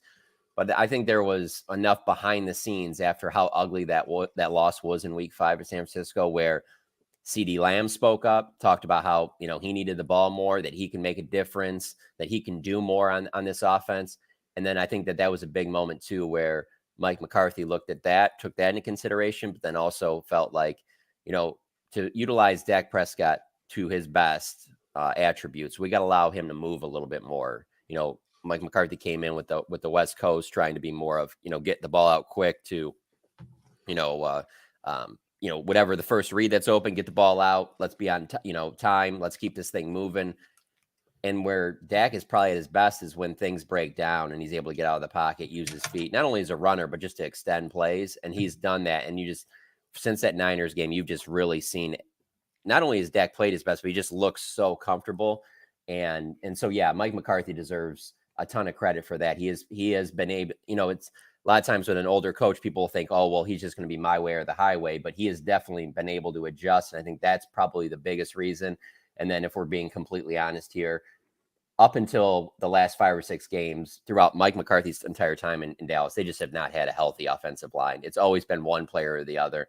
And this last 5 or 6 games, it has been a ton of continuity. They've had their best 5 offensive linemen out there. And it's no surprise that it's led to the offense playing as well as it has. And John, you mentioned Dak Prescott out of the pocket. He has the highest completion percentage in the NFL outside the pocket, the second highest passer rating only behind Lamar Jackson. So the Eagles definitely need to make sure they try to keep him in the pocket. But I want to talk to you about that defense for a second. Jody mentioned DaRon Bland, and we know DaRon Bland leads the NFL in interceptions with 8, has the NFL record now with 5 interceptions returned for touchdowns. But you see that game against Seattle last Thursday, and it looked like the Seahawks really went after DaRon Bland. According to Pro Football Focus, they targeted him 12 times. He gave up 8 catches for 169 yards and 2 touchdowns. Did get an interception, though. Is it feast or famine with DaRon Bland, or was that just an off game for him? I think it was probably a little bit of an off game, but I do find it interesting, though, that they did target him as much. And there have been a couple other games this season where that's kind of stood out as well, as that was part of the game plan. You could tell that quarterbacks were going towards him. But I'd also make the argument, well, yes, that's how you get 8 interceptions. Quarterbacks have to be willing to throw and take chances against you because they don't trust that you're going to be able to make these plays. And really, I'm seeing the same thing that I saw a couple years ago with Trayvon Diggs. It was the same deal there. He leads the league in interceptions that year. And there was still a lot of yeah, but he gives up a lot of big plays. And so what's going to be really fascinating is next year when most likely those will be the 2 outside starting corners for the Cowboys. So what will this turn into? Will there be one game where they have 5 picks and another game where they're completely torched? I don't know. I'm fascinated to see, but that was the knock a lot on Trayvon Diggs too. But I don't, for this game, I can see too, there'll be a lot of people that make comparisons because specifically DK Metcalf was the one that gave him problems in that game against the Seahawks last Thursday night. And there are obviously similarities between DK and AJ Brown. And so that'll be a fascinating thing to watch. And because of that, maybe that does lead to AJ having a big game. I doubt it though. I can't think of a corner I've been around that I think is wired better to play corner than DaRon Bland, because I'm telling you, he really does not care if he struggles to where he feels like he's really down, like after that game. And even after all the interceptions, he's never a guy that, just he kind of stays the same all the time, kind of a quiet guy, very unlike other top corners. So it'll be interesting to watch, but I don't get the sense that anybody in Dallas is concerned about, oh, well, now all of a sudden someone has opened the book on this is how you beat DaRon Bland. They're not feeling that way. JM, as of Monday, Sha Leonard was going to make his choice between either the Eagles or the Cowboys. Basically came down to that. At least that's the way the reporting went. And I'm going to ask you to share your reporting on it as well. He ended up choosing the Eagles. Was it because of a familiarity with Sirianni? Did the Eagles kick him a little bit more money? Does he think the Eagles are the better chance to go to the Super Bowl? Dallas is a better state tax. They got a better facility. We heard all these. Here's the reason why he's going to sign with points of view before he signed. He ended up signing with Philadelphia. Did Dallas really want him? Were they upset? Did they hide the fact that they were upset that they didn't get him? How big a deal is it that Sha Leonard chose the Eagles over the Cowboys this week? It's funny because I think it's a big deal if we see a Sha Leonard that looks something like the Sha Leonard we've seen in previous seasons before this year, obviously. And hey, the Eagles got the defensive tackles that I certainly could see them allowing Sha Leonard to run free and play typical Sha Leonard ball. So I guess it kind of remains to be seen. I'll say this about from the Cowboys perspective, as the days went on trending into Sunday, that was when he was supposed to originally, it was reported was going to make his decision. It didn't seem like the Cowboys really felt like they had a great chance, and it didn't seem like they were, that disappointed, I guess. I mean, obviously they would have liked to have him. They brought him in for a visit, but I didn't get the sense that they were really gutted about it. And I think for Sha Leonard, I think it might be a better fit, better opportunity with the Eagles. I'll tell you the one part that really stood out to me with the Cowboys, from the Cowboys perspective, is that when Jerry Jones talked about it on Friday, he said, because they met on Tuesday and Jerry went out of his way, met with Shaq and they had lunch. And Jerry said when they were together that they never even talked financials. And I was like, how do you sit down with Jerry Jones? They have lunch, even if he's not interested, and never talk financials. And so when that didn't happen, I was kind of like, well, maybe he wasn't that serious about it. And so just the sense that after that Thursday night game, Jerry, after every home game, talks outside the locker room. He just didn't sound like he was really that convinced that they were going to get him. He said the medicals were fine, that wouldn't have been an issue or anything, but he didn't have his typical Jerry. And honestly, I know exactly what it looks like when he is really like that, because it wasn't that far removed from when they've done this same song and dance with Odell Beckham, and so you can kind of read the tea leaves with Jerry. But when I heard that he didn't talk financials with him at lunch, I was like, oh, that's not a good sign. Let's jump over to Dallas's offense for a second. You mentioned earlier that one of the reasons you think they're so successful is they're getting solid offensive line play. We know how good Tyrone Smith is. You know how good Zach Martin is. If you're looking at the offensive line, to me, it looks like the one weak spot would be Terrence Steele at right tackle. How's he played this season? Is he holding his own at that right tackle position? Well, he's had some ups and downs. He's coming off of a season-ending knee injury last year, and he was throughout the entire offseason far, far ahead of what they were expecting him to be in terms of just his rehab and how diligent he was about everything he was doing and how quickly he was coming back from the injury. But any of those major knee injuries, you never feel like guys are back to their self completely that first year. And so there's probably a little bit of that. He's had some games where he's really struggled, but for the most part, he's been solid to good. And really having him out there is just been good enough because of the fact that not only is it having your best five out there, the Cowboys just don't have very good depth on the offensive line. And so it's like, if you're ranking them in order, like the top 5 offensive linemen on the Cowboys, that 6th player, whoever that might be, it's a significant drop down. So it's like, even if Terrence Steele isn't playing like the Terrence Steele you've seen in the last couple of years, it's still going to be much better than the alternative. That's the thing. Like, we sit here today, if you ask me, you have to put every penny you have in the bank right now on one position that the Cowboys will draft in the first round. I don't know what they're going to do. That's a long time away, but offensive line would be where I would bet. They just need help, not only starters getting younger there, but the depth there is just, it's a big fall. If they were to lose one guy in the offensive line, everything changes with their offense. JM, I want to ask you to turn back the clock to people that you talk to, Dallas radio, wherever you were hearing people with opinions. On the final drive of game 1 between the Eagles and the Cowboys, I've been watching football 50 years. I've never seen anything like that. 2 plays, 60 yards, 2 massive penalties. You let the Cowboys move it from the 14 into Eagle territory with no timeouts left and take all of 14 seconds off the clock. What the hell? Then they get it all the way down to the 6.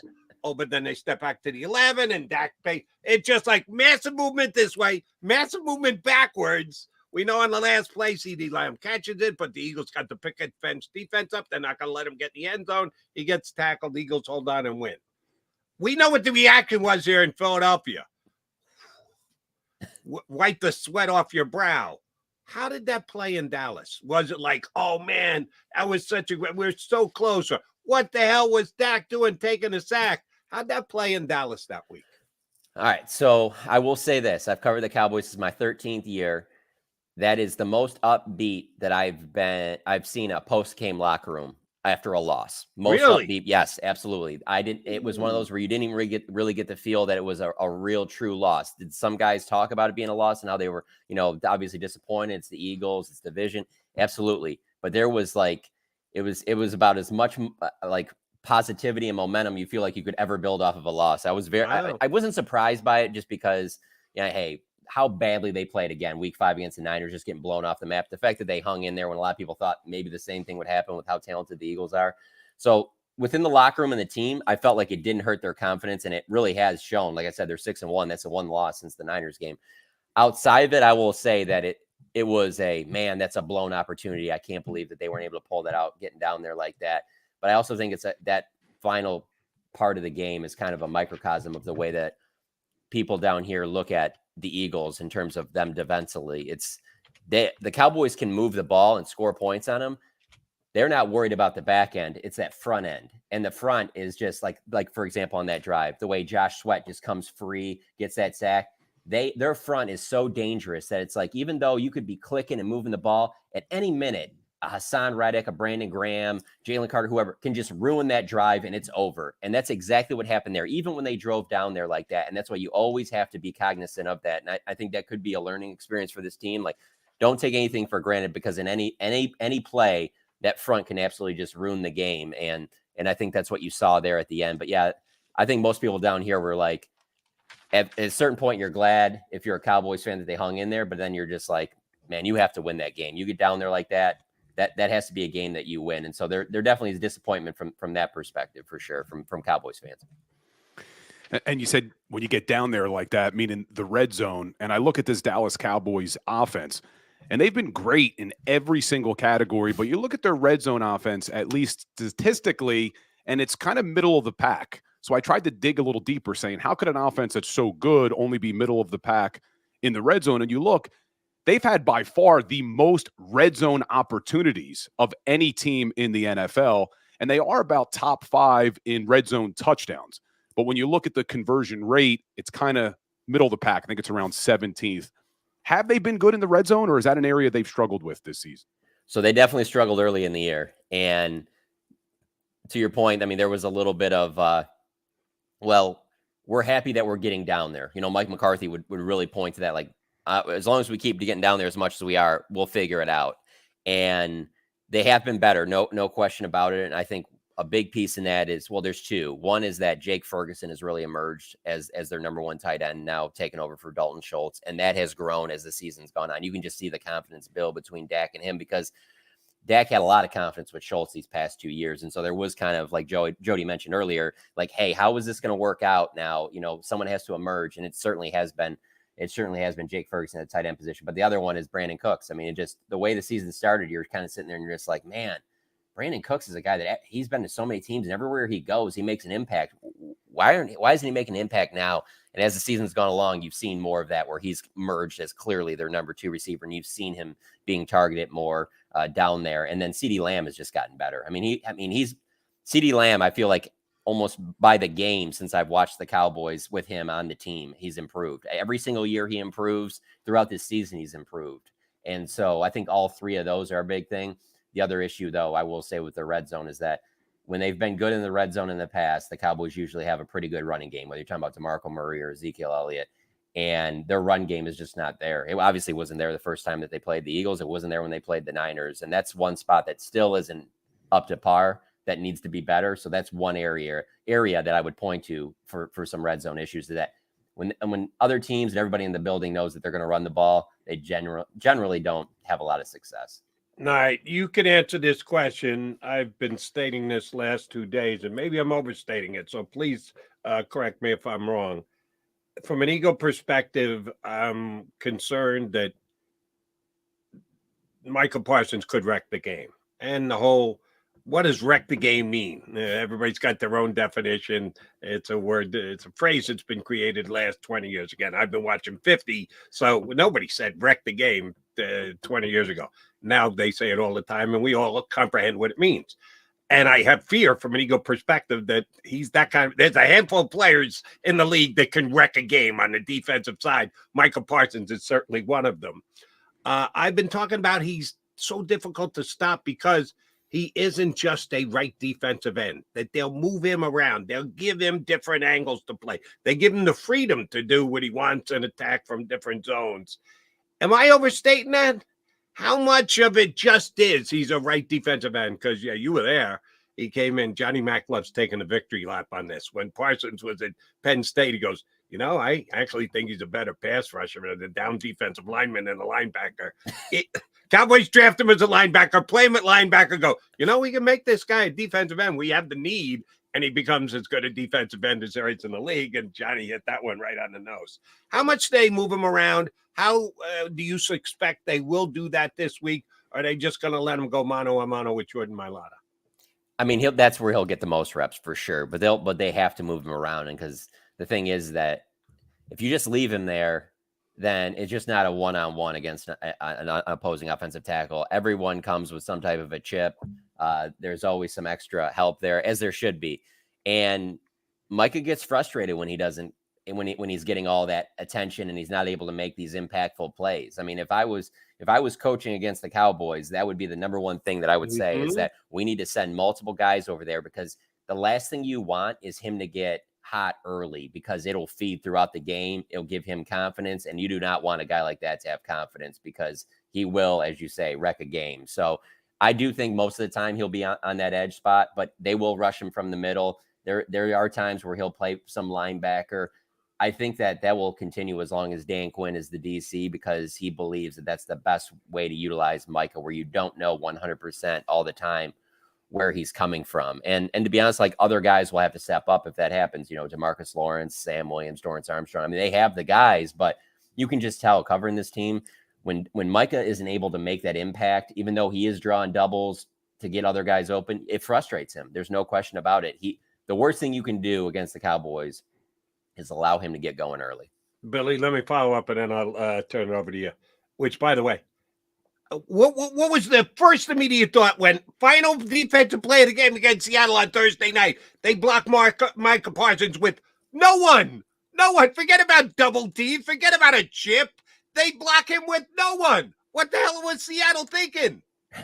So from what I heard after the game and from what Micah told us, the back was supposed to get over there and at least get in his way and then try and get open, I guess. But it just seems like such a risky play on a fourth down. If you wanted to try that on third, because I will say Geno Smith was doing a great job of getting the ball out, living to play another play when the rush did get through. It might have been the best thing he did in that game.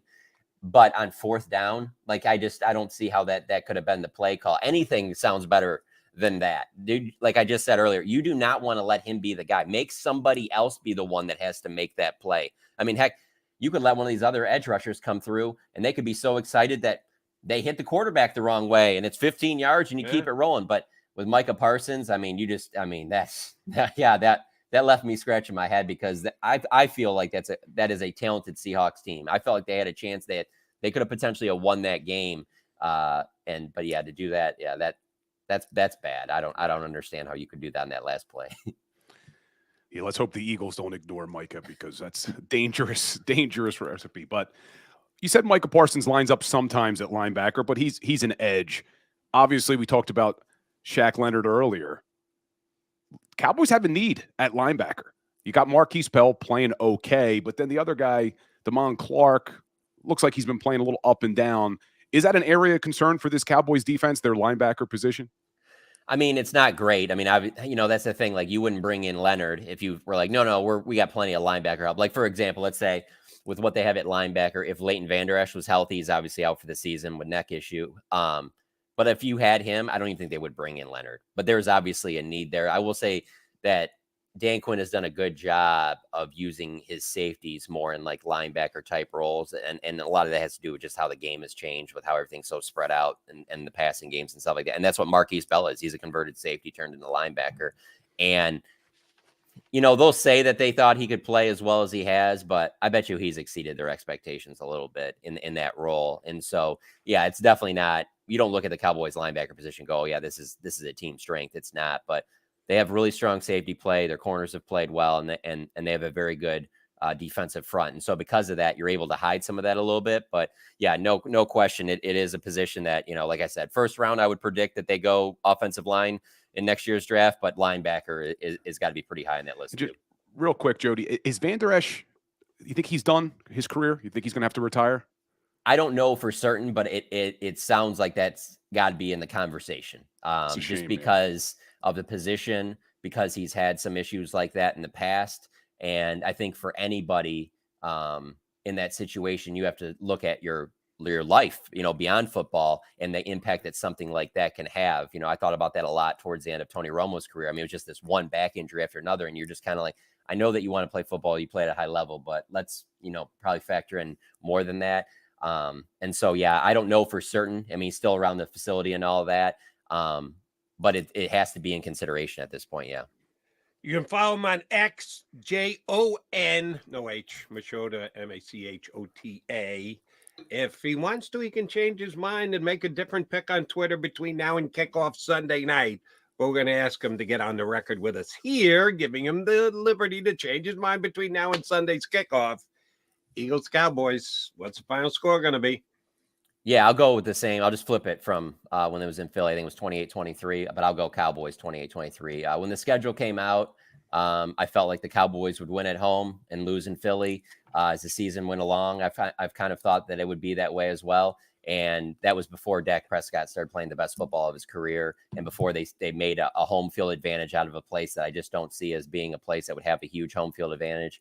And then the fact that Mike McCarthy coaches his best ball in December. I would be surprised if the Cowboys don't win this game. All right, JM, if people want to check out your podcast, how about them Cowboys?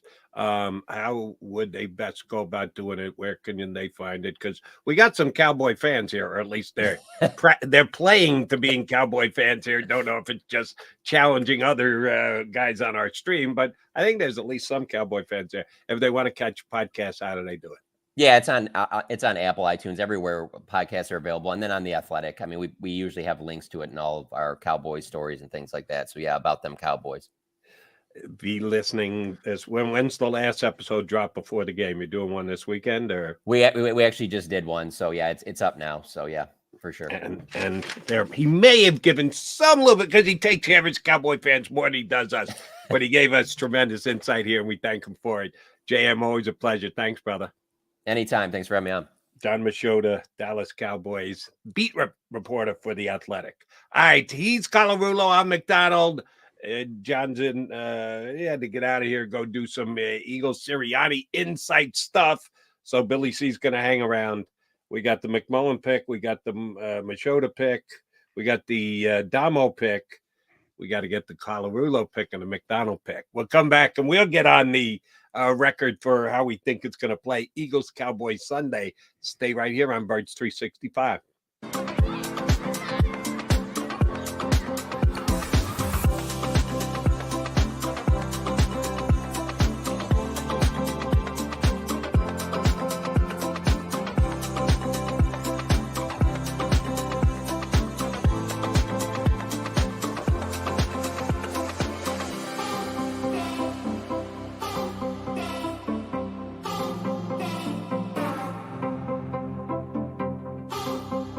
If you own a company and you're not producing a podcast, you're missing out. The public consumes messaging when they're ready. Join the professional podcast network of companies and let JAKIB Media Partners put you in the podcast arena. Come to our professional studio, or we'll come to your place of business and professionally produce your company podcast. Call JAKIB Media right now at 267-261-3428. 267-261-3428.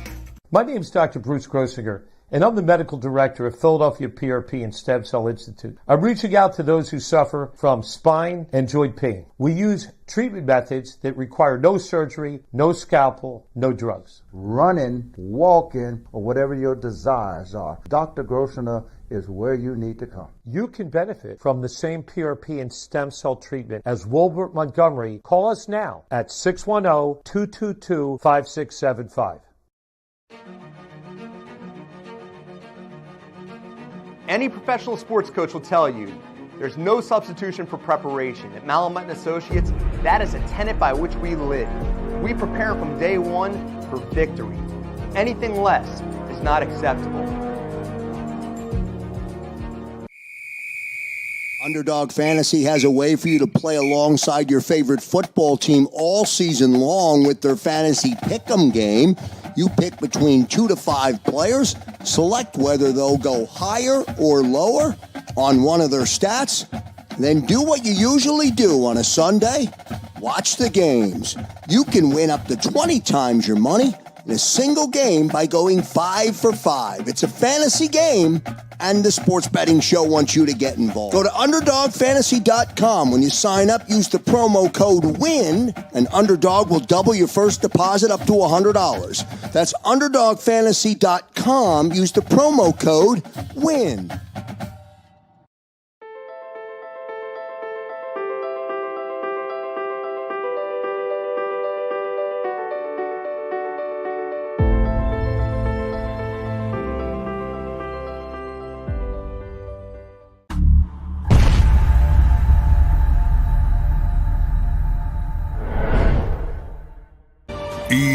EAGLES, Eagles.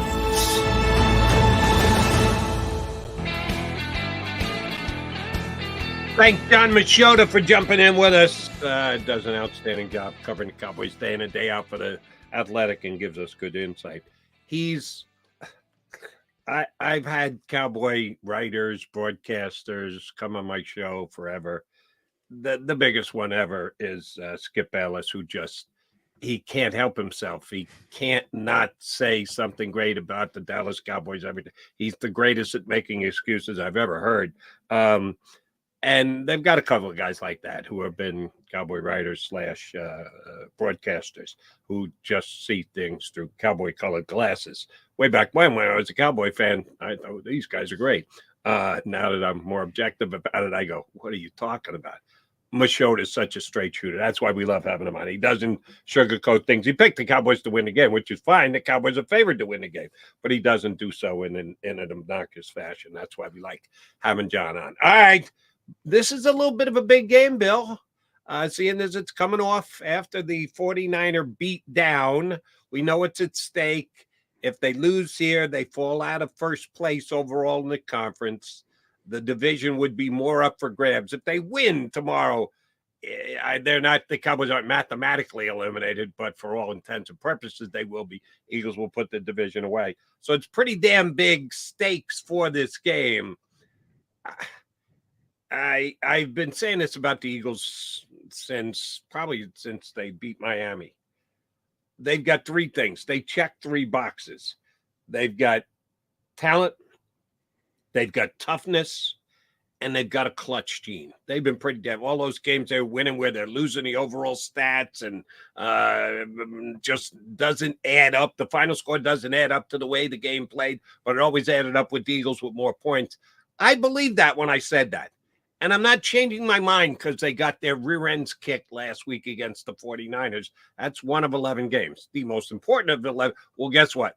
This week is even more important now. So I haven't lost faith in the Eagles, even though they got their tails kicked by the 49ers. I think they still got talent, slightly superior to the Cowboys. I think they still got toughness, even though that wasn't necessarily evident against the 49ers. I think they're just I think they're a tougher team than the Cowboys. And hopefully the clutch gene shows itself this week. I'm taking the Eagles. I'm picking the Eagles. I took the 49ers last week. The stream wasn't happy with me, but I did take the 49ers. I'm taking the Eagles this week. Got a little split on the people that have given a score so far here today. I'm going to go Eagles 29-25, which is a bit of a weird score.